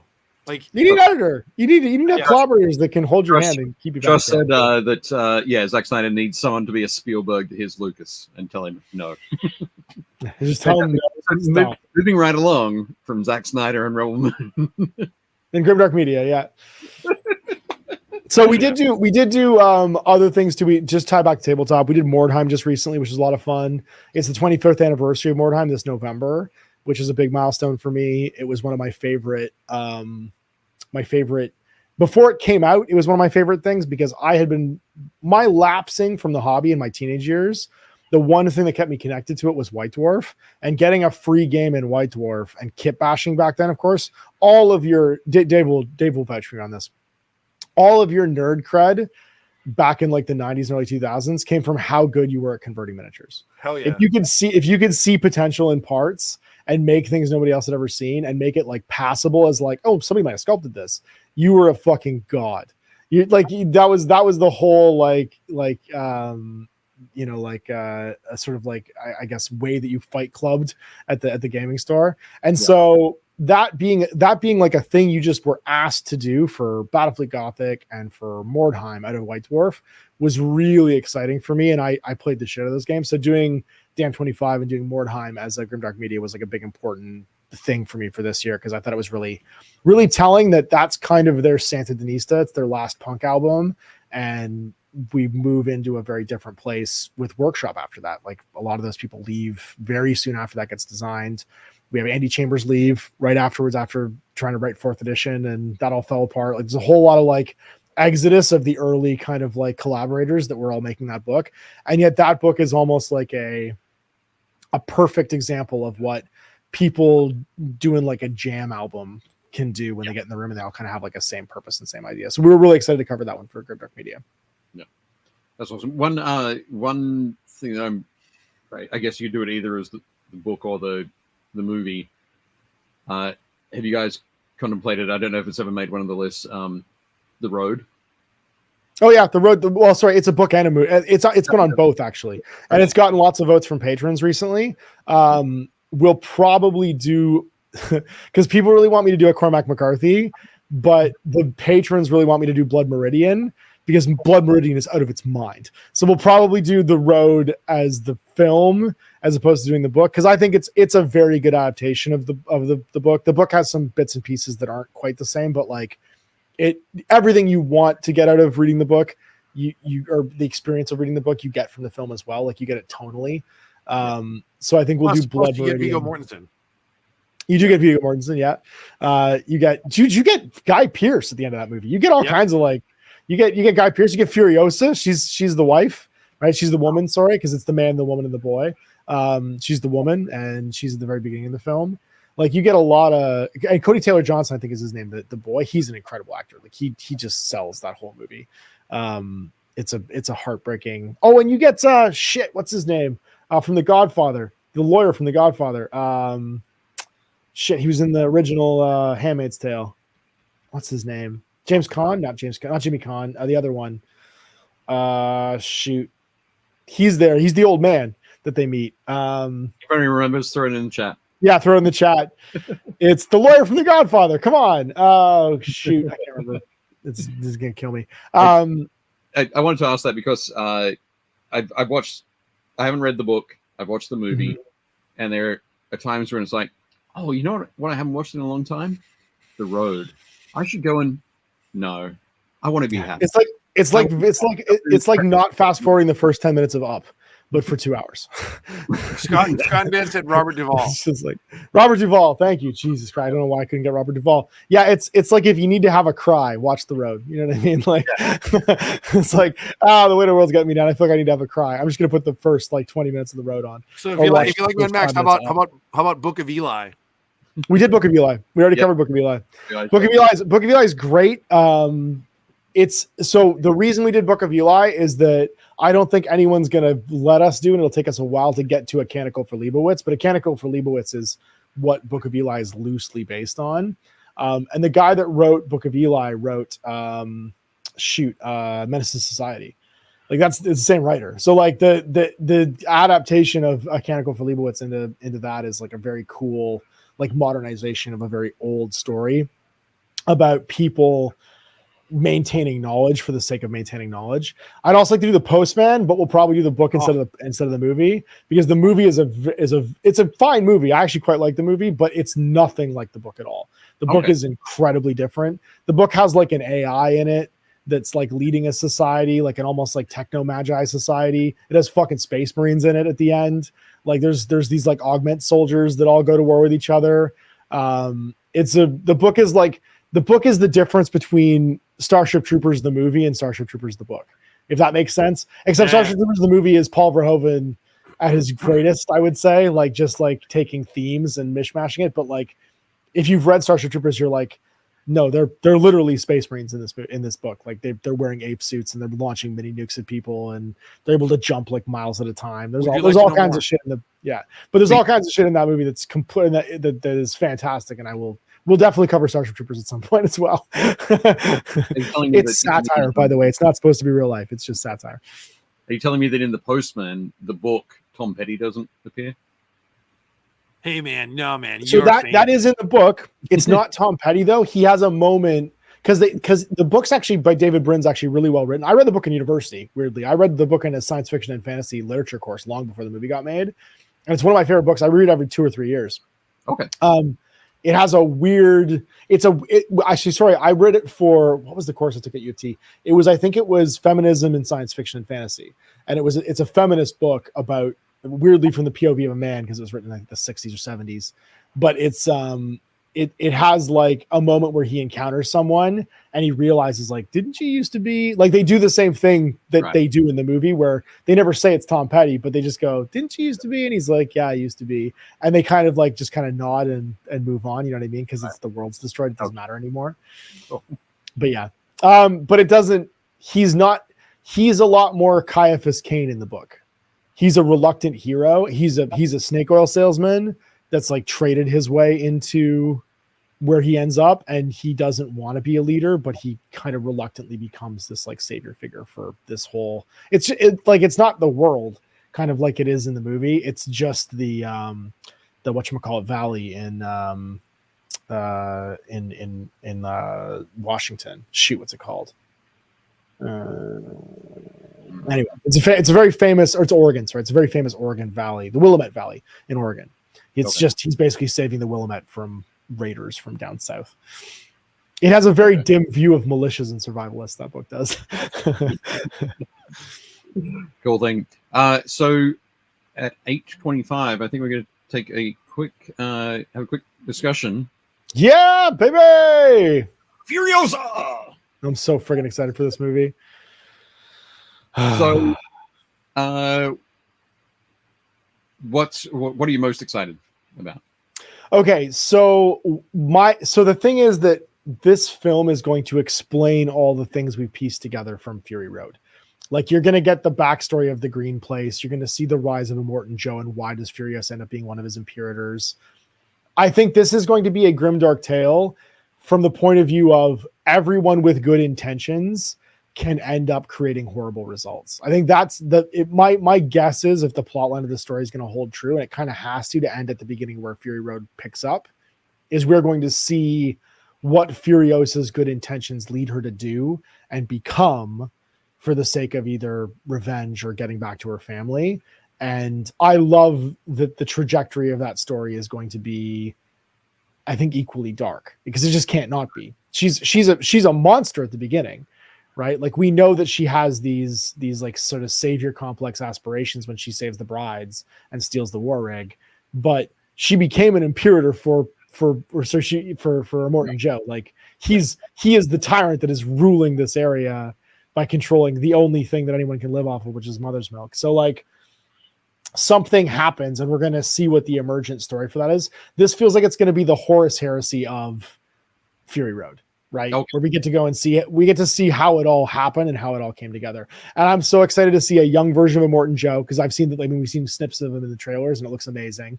We've seen young versions of the People Eater and the Bullet Farmer, right? Because like those two guys are these iconic old men basically by the time that Fury Road happens. And if Furiosa is in her 40s, she's like 16, 17, 18 in this movie. So we're 20 years earlier. These guys are going to be in their prime. And so we're going to get to see that. And then we're going to see whatever it is with Hemsworth's character, where he's this like weirdly Spartacus warlord who it feels like it's going to be his fall is what we're going to see, right? He's on top and he slowly falls because Furiosa undermines him and like takes him apart a bit at a time. Yeah, absolutely. I from a purely gaming standpoint, I'm super excited to see a whole bunch of new cars and mash them together for Gaslands.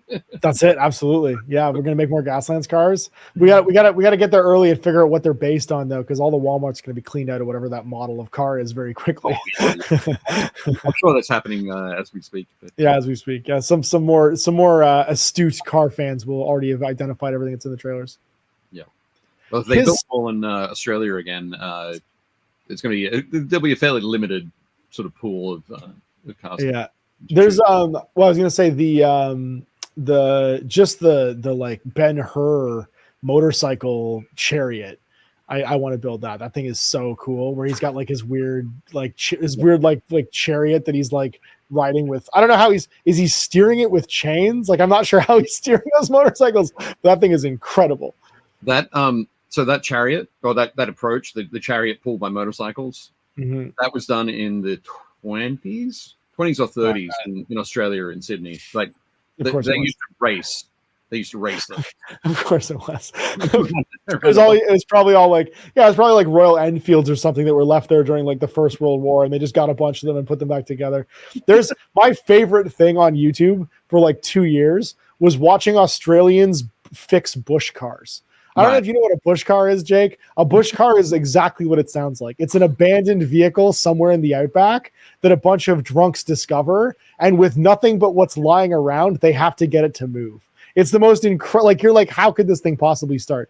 But they get it to start. They repair it. Like, sometimes it's like the engine block is like open, so like there's like a like the cap on the engine block is missing, so they get like a baby's like a Cabbage Patch Kid head and like jam it on there. Like, these things look like nightmare fuel when they start moving. Everything about the Australian bush car hobby is like one of my favorite YouTube rabbit holes I've ever gone down. And then they just drive them until they explode. You have to clean all the spiders out of the back.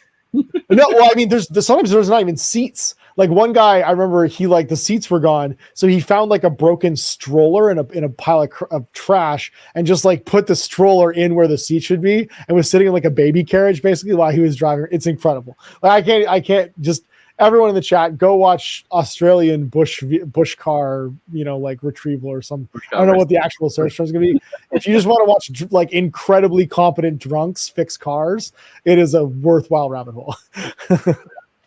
Yeah, absolutely amazing. Dudes in no shirts, thongs is what they would call them instead of flip flops, because that's what you call flip flops in Australia. And then like they've all got the most impressive. They're either completely rail thin or have the most impressive like Trailer Park Boys beer belly that you've ever seen, like perfectly formed Randy Bobandy bellies that they're walking around with. It's incredible. So a regular beer bottle, or a bottle of beer, sort of fairly small size, but like 12, 16 ounces thereabouts. The stubby, yeah. Is stubby. That's what it's called. It's called a stubby. Yeah. In the Northern Territory, there's the Darwin stubby. Okay. Which is half a gallon. Yeah. It's a we call them what is it? It's not a grinder. Growler. It's a growler. We call them growlers. Yeah. Well, it's the same shape as the regular stubby, but it's just it's just enormous. it's just shockingly big. Yeah. Yeah. That's so funny.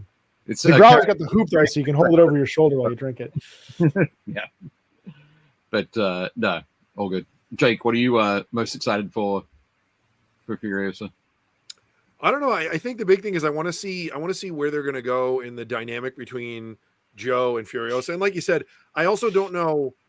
Like I'm assuming at some point they must do like a fast forward or progression, because they show her getting like kidnapped really little in the beginning, like in that weird flashback sequence. So I'm like, is it going to start like that and then move forward, or is it going to be like a flashback scene? But I'm just curious to see how the dynamic between her and Immortan Joe sort of grows, obviously, and then what like starts that downward descent, which then we'll see continued in Fury Road. So that's probably what I'm looking forward to the most.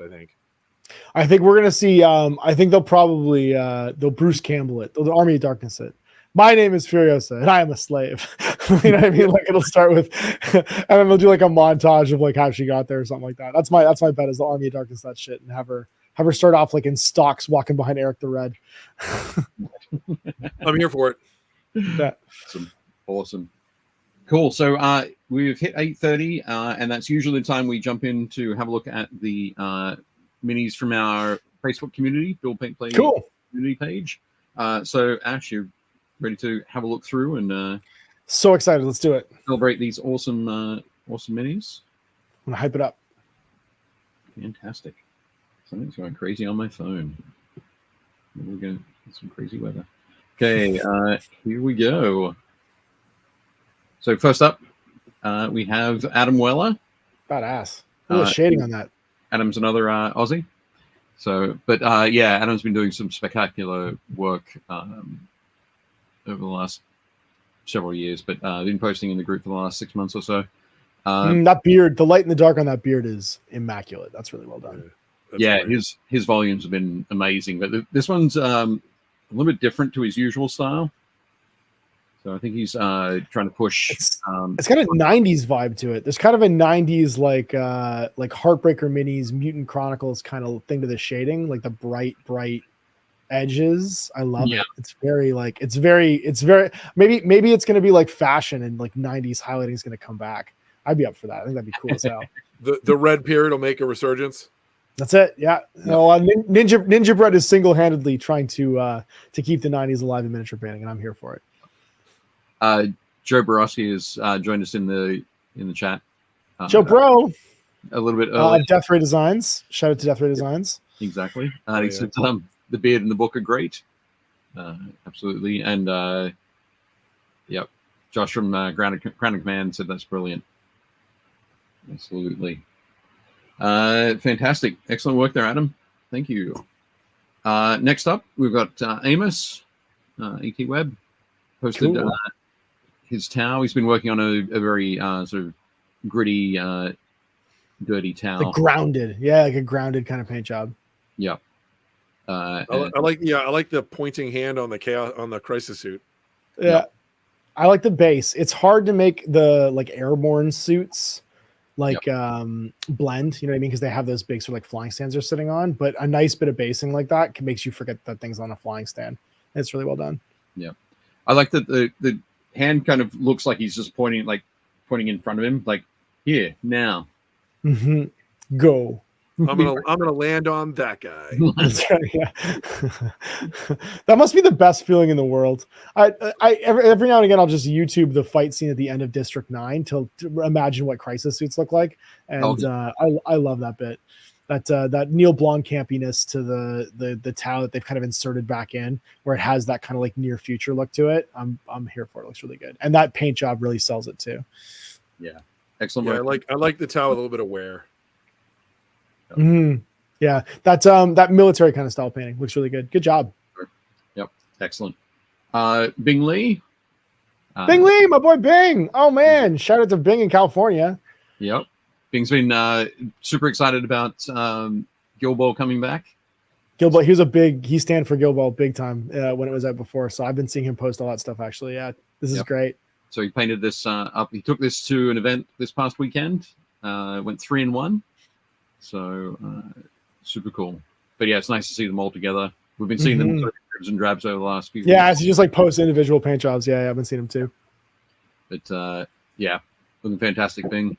Congratulations on your 3-1. Your crushing victory. Yep. I love the drill tank and I love the little mole. And that's the Miners Guild. They're very cool. So good. Definitely neat. What does that remind me of? Oh, the drill tank reminds me of the fight scene with Benny from whatchamacallit, Screw You, Benny. Yeah. So Quite, I got 7 kids to feed. I thought you had 5 kids. From Total Recall. That's the Total Recall tank is what it looks like to me. Yeah. Excellent. But, I don't even have kids, man. I even got kids, Quaid. Oh, Quaid. Beta Ray Bill. He's my favorite. So Chris painted up 2 of these at the same time. So he posted both of them, sort of one after the other, and did a great job matching both. But yeah, this is one of those ones where I have no idea who this character is.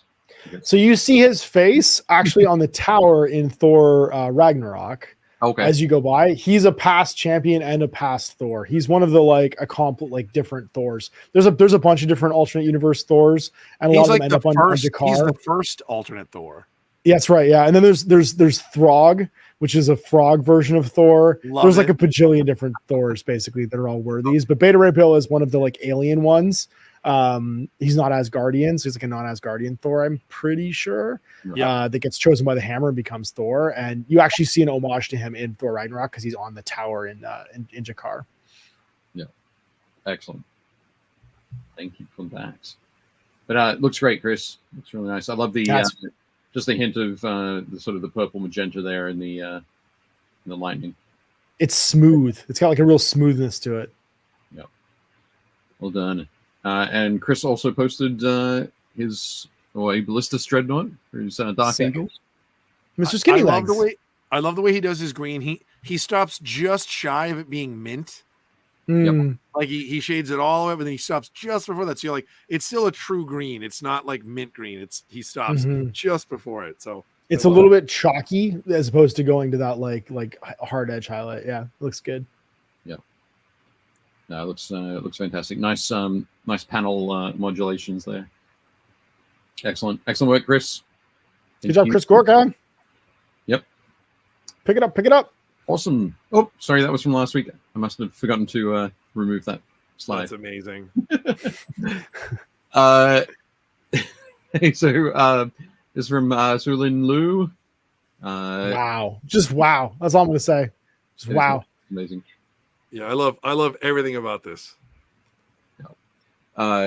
He also I just feel bad. Like I feel bad. I'm like, remember when I could win a golden demon? Not anymore. Jesus Christ. I look at my golden demons over there. I'm like, not today. I'm from a different time. Back in my day. That's right. Yeah. But what we get to do now is we get to celebrate everybody else. Yeah, yeah, exactly. Yeah, it's like baseball players in the 1920s watching like baseball players watching Jose Canseco hit his like 900th home run, and you're like, these guys are built different. There's something happening here. Is this what Todd 117 felt like in Soldier when the new soldiers arrived? One of my favorite movies. I love that movie. Also, Paul W.S. Anderson, I'm pretty sure, made Soldier. We're going to cover that in Grimdark Media at some point. Awesome. Actually, what I'm loving at the moment is that the sort of the commentary on the miniatures is also a sort of a follow-on of Grimdark Media. Always. Yeah. We can. I can free associate everything in that movie and television. Dave, all media is Grimdark Media if you try hard enough. It is. Yeah, it's true. Yeah. Wait till we cover Happy Feet as Grimdark Media, also a George Miller movie. But I love this as well. The fantastic freehand, the beautiful OSL. Just the color choices, man. Just the variety of like this color into that color to create that depth, like that richness of like the reds into blues on the face of the Oni there. Just incredible. Just makes me furious. Filled with rage and self-loathing. There's some other a couple of other photos on the in the Facebook group, so you can go and check those out. There's some great work on the incredible sort of the tattoo on her legs. The OSL is really good too. It's really subtle, the OSL on the lantern. Yeah, beautiful work. Awesome. Next up, Josh Sheridan is going to be working on some Kingdom Death minis. Hell yeah. These don't even look like Kingdom Death minis. I know it's not sexy enough. It's usually all cheesecake. I'm gonna say it's not sexy enough. These miniatures aren't horny enough. They can't be yeah. The horniest board game I've ever played in my life. Yeah, you are not wrong. No. But we are looking forward to seeing what you do with these, Josh. Those are great. Yeah, those are cool. The smoke's really cool on the one. I don't know what that is. It's like on the left. Like on the left. I don't know what's going on there, but that's cool. For sure. Excellent. Kelly Rowe ended up this mini from MCP, and of course Shadow King. Shadow King. Right. Is that a conversion or is that actual miniature you can buy now? That's an actual miniature. Is it really nice? Yeah. I haven't been keeping up with MCP because they're doing deep cuts. And also, you can't get them half the time in Canada because they just don't show up. So, or they show up before they show up in the rest of the world, and people get mad. So, like, I haven't seen these new releases. That's a badass model. Yep. They just came out with this came out. Iceman is somewhat new. They just put out Gwenom and Scarlet Spider. Nice. Yeah, there's so many. Yep. It's got to be hard for them though, because once you hit like the deep cuts or people that weren't in movies, I don't know if are people like, what's the interest level going to be? It's all going to be game based. Like, are they good in the game or not good in the game? Because I think it does really well because it has a really big comic fan buy-in. Oh, for sure, and for painters too. People are just going to want to paint this. You know what I mean? Yeah. But I just mean like for like the general overall sales metric. It's, I don't know if you're going to do as many Shadow King sales as you are Thanos, right? True. Yeah. But no, Kelly's done an awesome job here. As Joe said, the cloth to smoke transition is amazing. Mm-hmm. Yeah. The just that cloth, that linen, like the linen suit kind of thing, looks amazing. Beautiful work. Excellent. Fantastic work there, Kelly. Thank you. Good job, Kelly. Ken Hartnett's been doing some conversions for his crisis suits. Just kicking the doors in. Run KI program. Yeah, I love it. I think he said, I don't know if it's canon, but this crisis suit's doing a flying kick. Mm-hmm. He's doing a double dragon kick, man. That's perfect. Awesome. But yep, once again, Ken, looking forward to seeing some paint on this. Be good. Malev wrote Scarlet Spider. You reminded me that I ironically watched Madam Web last weekend, and holy shit, is that movie? It's Omega level ass. I was gonna say you can't ironically watch a movie that you know is gonna be that bad. That's like me hate watching Rebel Moon. He knew what he was getting into. He wanted to feel nothing for 2 hours. It's one of those. I almost feel like it's a dare. You're like it can't be that bad, can it? And then you watch it, you're like, it is. You have to take trucker pills to stay awake through that movie, probably. Oh man! But Christian has been doing some work on some Death Guard. Those are great, grimy as hell. I love the transition from the feet to the top, right where it gets cleaner. It's kind of rain washed. That's really well done. Yeah, it's like their pre-heresy paint scheme, and then their plague rain paint scheme. Mm-hmm. Well, it's just that effect. It's like when you see an airplane, right, and the oil from the plane has all been slowly washed into the recesses or washed down, like it's all kind of top down and it's streaked to the bottom. That griming, just really well done from like the verticality of it. Yeah, that standard is so dirty. Yeah, it's beautiful, isn't it? Mm-hmm. Super well done. Good job, Christian. So also the terrain in the background. Shout out to his terrain collection because he's also made that equally grimy, and it fits like. Did you notice that the terrain matches the miniatures? That's fucking cool as hell. Yep. Yeah, Christian always he always does cool backgrounds. Beautiful, beautiful terrain. But they match the base. That's what I thought was really cool. Like on that next picture, they actually match. Like they literally he's used the same color. Like look at the bottom. The base and the terrain matches up. Yep.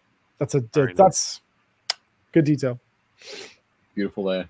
Great work, Christian. Loving it. Next up, Luis has been painting in the a gun. Eliminator. Yeah. It's like he's turned invisible. It's like he's got his stealth boy half on, and like you can just see the gun sticking out. It's like it's Kusanagi from Ghost in the Shell, right? Where you can just see like the weapon sticking out, and the rest of it is invisible. Yeah, as soon as he flips back the cloak. Yeah. The cloak opens up, and all of a sudden, half of him is visible. I love that. That's super well done. The paint on the gun looks great. So and the bits of dirt on the cape.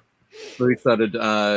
Bill came to us from Gundam painting, and so he's used to painting sub-assemblies. A whole bunch of sub-assemblies. Yeah. So he's been painting his minis in the same way. I think this Illuminator is in like 8 or 9 pieces. Mm-hmm. So yeah, he cut everything off the sprue, cleaned it all, and then he has them all mounted on pins. And I was like my brain was like, no. So when I hired a guy named Clarence Lee in like 2003 or 2004, and he was painting store armies, and he painted like this, and I was like, what are you doing? And he's like, I want to paint the store army like this, and I'm like, no, you need to put those miniatures together. This is going to take you the rest of your life. Like, what are you doing? And he's like, I don't know how to paint the miniatures together. And I was like, we have to like, what is it? We have to deprogram you from this real fast because this is not going to work. We have to fix this. And so Clarence still talks about that to this day, how I had to basically teach him how to not paint like the meat and bone in every orc's arm basically before he stuck it together because he was like so obsessed with the detail. That's amazing. But no, Luis is it's almost at the assembly point, I think, for this guy. But he's about to do he's going to do the Camilo line cloak sort of transition effect. Yeah, cool. So he had to put it together for that. But yeah, beautiful work there. Looking great. Mike Miolopoulos painted up this Kavan Shrike. Love that miniature. Yeah, I love it. Incredible. Look at that. It's just like because of the darkness on the armor, which he's got some nice subtle highlights on, he's really popping off the base. So it's a really good use of like contrast between the two. Yep. He's such a great model. I love Shrike. I love how ridiculous this is. Like he is a comic book Space Marine. It's like I'm a sneaky ninja, and it's like, dude, you have tons of like random bits hanging off you that would jangle. And it's like, yeah, but I'm tactical, and you're like, oh, okay, all right, I got it. Dude, he's the edgelord. He's the edgelord pick, right? He's just like he's a super edgelord. Like he's got his like swoopy hair and his Wolverine claws and his silenced pistol. He's how I would draw a Space Marine in 1996. You know what I mean? He's a Space Marine. He's a Space Marine that listens to Nine Inch Nails. He listens to shoegaze, and he's kind of bummed out, and like his girlfriend just dumped him. He smokes club cigarettes. You're like, you should go talk to that girl, and he's like, I could, but what's the point? Like, I mean, like Yeah, that's why even his bother? whole like edge. Yeah, Beautiful. yeah. He's edgy as fuck. Good job. Mike definitely conveyed something to me and Jake, which is unhealed trauma, probably. Yeah. Oh, Excellent. So Rich has painted up the this. It's just a new. It's the new Abaddon on foot. Yeah, it's the Games Day, not Games Day. I think it was like a limited release Abaddon on foot. Okay. Not Abaddon. Archaon. Sorry, Fantasy Abaddon. What's his name? Archaon. Archaon. Age of Abaddon. I think that's just the Chaos Champion. I think it might be. Yep. Really? No. Yeah. Yeah, the Three Skulls. Really? I thought that was another Archaon on foot. Yeah. I maybe think you're that's right. I think that's just the Chaos Champion out of the Chaos Warriors box. Oh, the Chaos Warriors box? Really? Everyone looks like Archaon now. Everyone's stealing Archaon's playbook. Yep, for sure. I mean, it's like when one guy dresses like the crow at Halloween and then everybody dresses like the crow. You can't all dress like the crow. I will never do that. That will never happen. All the cast warriors dressing like the crow for Halloween now. They're all dressing like Archaon. Good job. Great work there, Rich. Great paint job, Rich. Yeah, it looks fantastic. Again, so smart to do that, like dark to or light base dark miniature pops off. Yeah. Yeah, and those great like rich like blood red details. Cool. Chris Gawker said, yeah, he's an Age of Sigmar Slaves of Darkness hero model. Okay. Gotcha. Josh says his name is Jerry, the mean spiky bad guy junior. Excellent.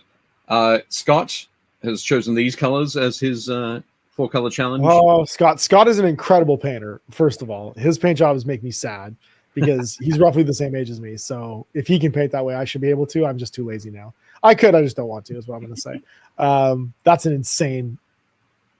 Yep. I look at those paints and go, my paints in those colors would never cover anything because you couldn't make paints in those tones that covered back in the day. But I'm sure these paints are fantastic and just go on like Sharpies. Yeah, they're definitely good. They would work just fine. Mine were a little bit slightly different for each one, but I'm looking forward to seeing what Scott paints with these. Scott says, I didn't choose those paints. Those were the ones. Yep, he's right. Those are the ones. Those are the ones. Fantastic. Mine is slightly different, but I painted my model, so I don't have to worry about it for next week. But I want to see yours, Scott, and I want to see yours, Jake, and anybody else who wants to join in the 4-color challenge.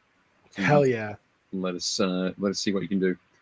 Everyone paints Zinch. I'm calling it right now. It's all going to be Zinch. Zinch for days. Awesome.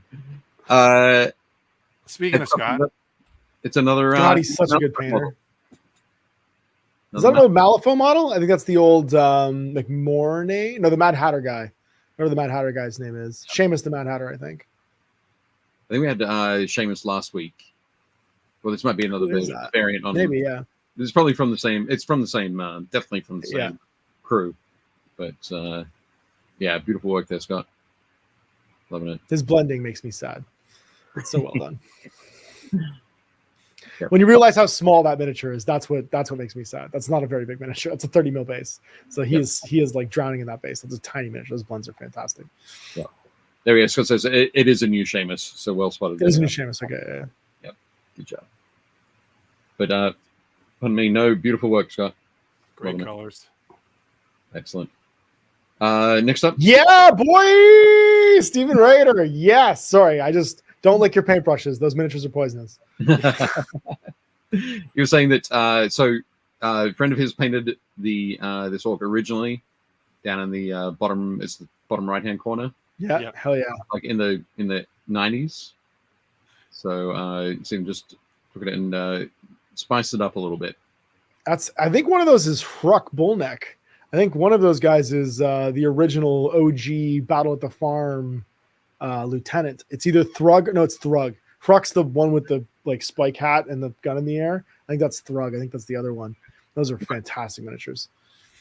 But yeah, this is definitely cool. That I do enjoy his sort of updated version here. Mm-hmm. You got it. Great job, Stephen. Nice extra, little bit of extra sort of cleanliness there, and a little bit of a glow up. Zhuzhed it up a little bit, yeah. Yep. Yeah, I painted that whole collection of original Space Orcs from Battle at the Farm for Stargrave. like 3 or 4 years ago, and they are still super fun to paint. Like the heightened reality on them, they're just great miniatures. Yeah, there we go. Steven's in the chat, says that it was fun to paint. Definitely cool. I love that his gun is like this. Right. Like, Yeah. It had to come out of a mold. It all had to be flat, man. It had to come out of a mold without ripping the mold apart. This is back when there was technological limitations to making miniatures. That's why you had the Blood Bowl poses. Yeah. Hell yeah, we're going back in time. I'm so into this. This is like for me. It's like they knew. Yeah, Steven Ryder does all of the old stuff for sure. With it's in Imperial Army colors. Yeah, he's got it in Imperial Army colors. That's awesome. He's even done like the color scheme, the green and I think it's the big red one is the color scheme for that Imperial Army unit. Okay. Because it wasn't called the Imperial Guard back then. Yeah. Steven will tell me in the chat if I'm wrong. But that's great. But no, it does it looks fantastic. Super cool. Loving it. Nice. Next up. Steve Cornish has been practicing non-metallic metal. Oh my god. Oh my god. Just get the fuck out of here. Really? So the fantastic thing is, I'm gonna go break my golden demons. This is stupid. The first I'm furious right now, Steve. The first one, the one on the left there, was the first one that he worked on. Not the first NMM that he's ever done, but he wants to try and nail it, like understand what's going on. That was the practice? Get out of here. That was his practice. But if you look at it compared to the one on the right, which is sort of the follow-up, he's like, everyone's like, oh, that looks amazing. It looks fantastic. And I think he must have looked at it and said, okay, well, there's something that seems a little bit off, and it is the way that the light would fall. Yeah. If you look at the one on the right, that's the way that you'd get that reflection across those three sections. You wouldn't have a split like you do on the left. So he's painted that up. He hasn't posted it in the Build Paint Play community yet, so I didn't grab it.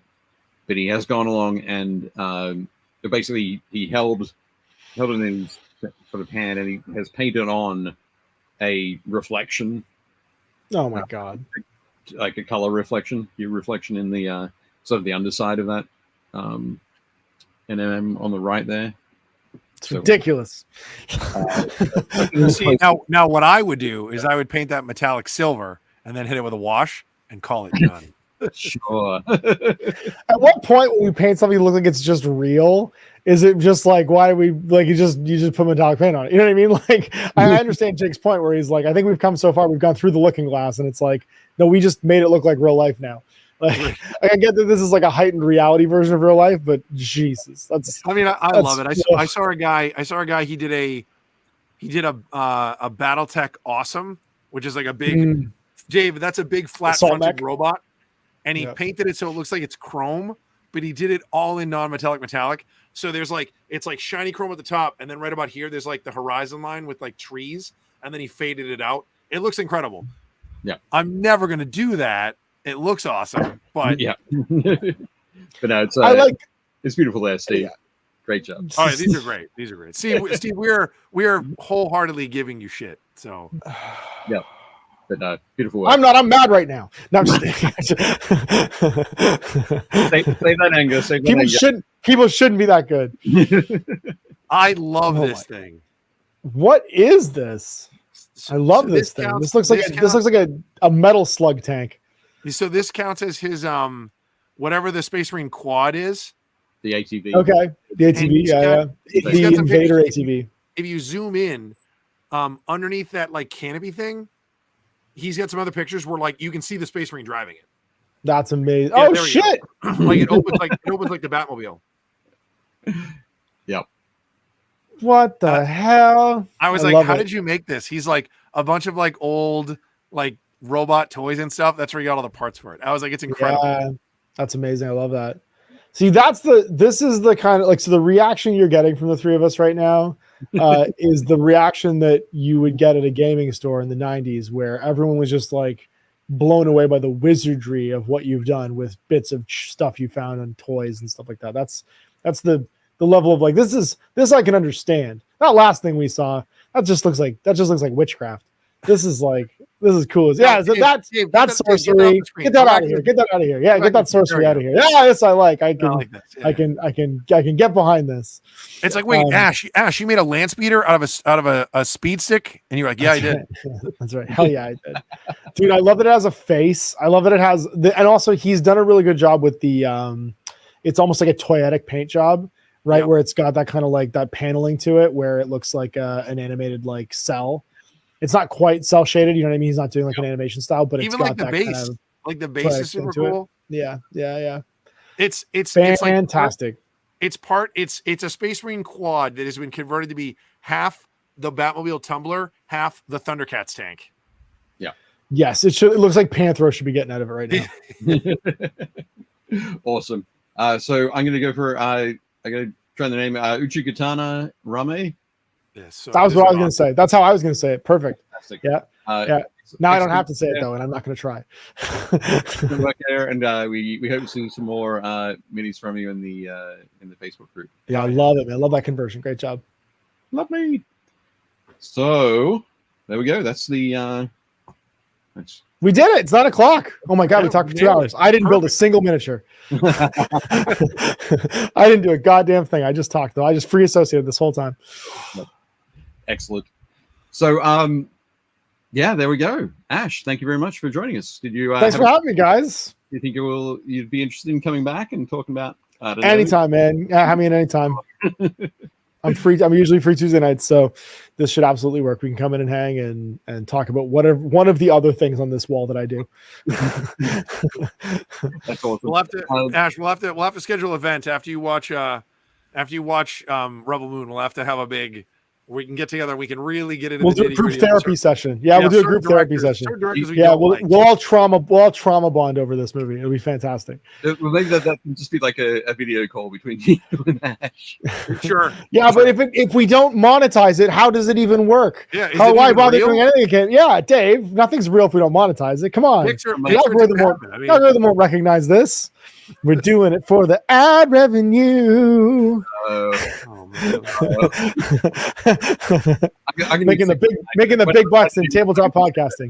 Yeah, I'm gonna be out of town at night. Sorry. Yeah. That's right. I am permanently unavailable. Awesome. And just quickly, yeah, Scott says, I can't believe it's still only Tuesday. Looking at Dave's face for a while felt like we're hitting Thursday morning. Solid burns out of Canada. Yeah, boy. Yep. I'm looking forward to meeting Scott in person at Nova this year.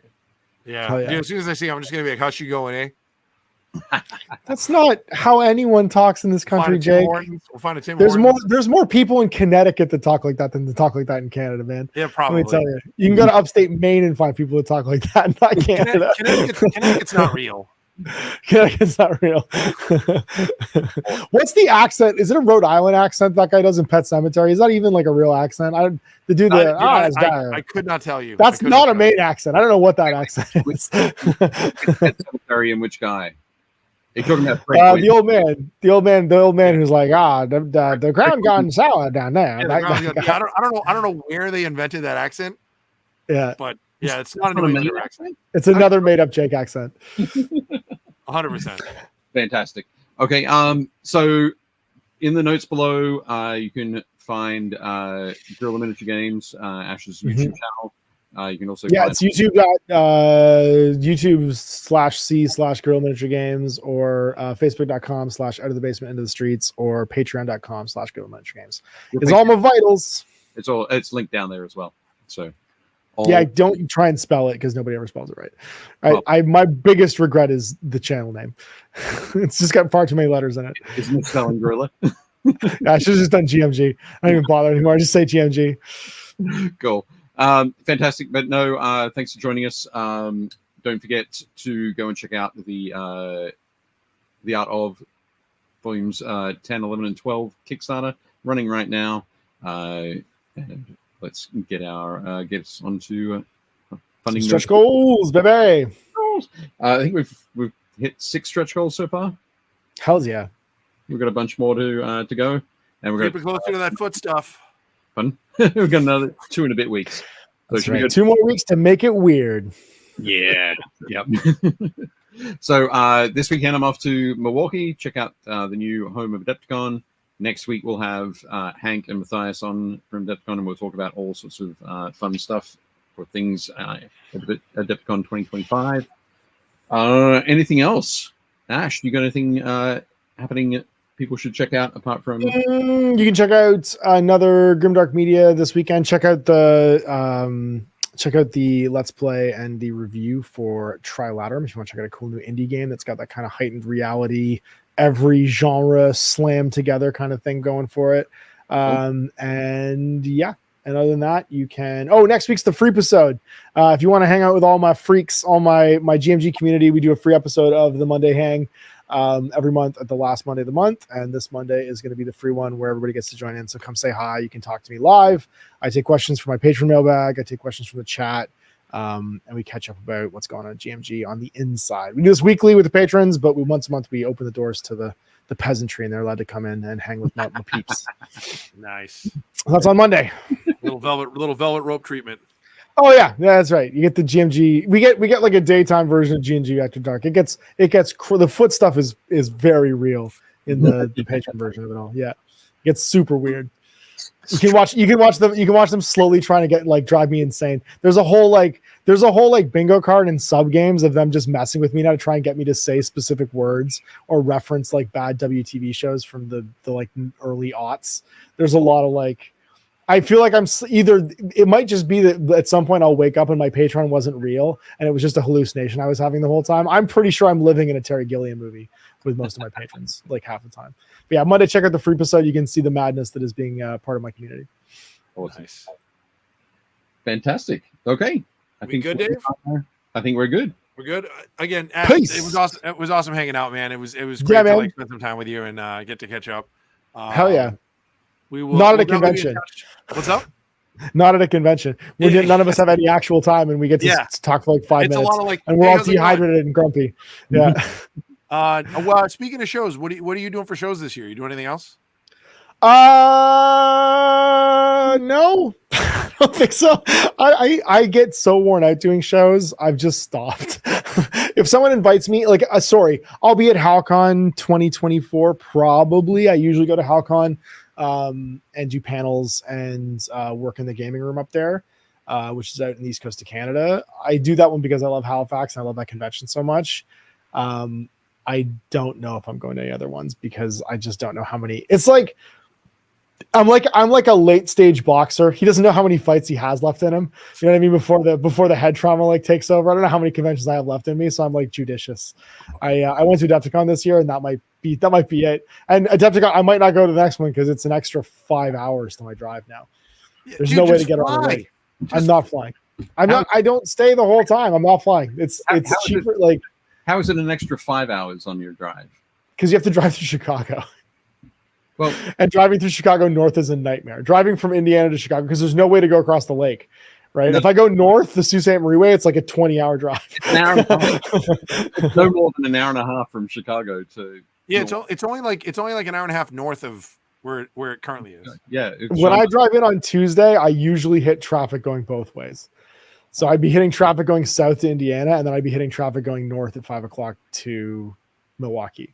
It'll be like 4 hours getting through Chicago. I guarantee. The last half hour of my drive to get to Schaumburg from Gary is 2 hours long. It's a wild drive. It's all just the timing. It's when I leave and when I get there. So I don't know. There's not like a ferry you could take across the lakes? No, man. No, not at all. No one wants, sorry. And I'm so sorry to the lovely people of Milwaukee, but no one wants to go to Milwaukee that bad. They'll fly in instead. I guess we'll see. Maybe I'll fly in. Maybe we'll come down. But then I'm trapped. I can't just get in my car and run away and go hide at some offsite hotel room. See, I'm not gonna lie. I'm actually excited. You can walk to the offsite hotel room for this weekend. There's 50 hotels too. Yeah. Yeah. Flying to Madison is a nightmare. There's almost nobody that flies there. Flying to Milwaukee. Let's talk about this stuff after the show, Jake. Yeah. The show. All right, thanks for listening. It's live for our travel plans for 2024. Yeah, 100%. This episode's brought to you by Delta. Everybody fly Delta. I have stock Dave, in Delta. Dave, put up the stock credit card footage again. The image from the beginning. Bye, everybody. Bye. Bye. Shut up and sit down.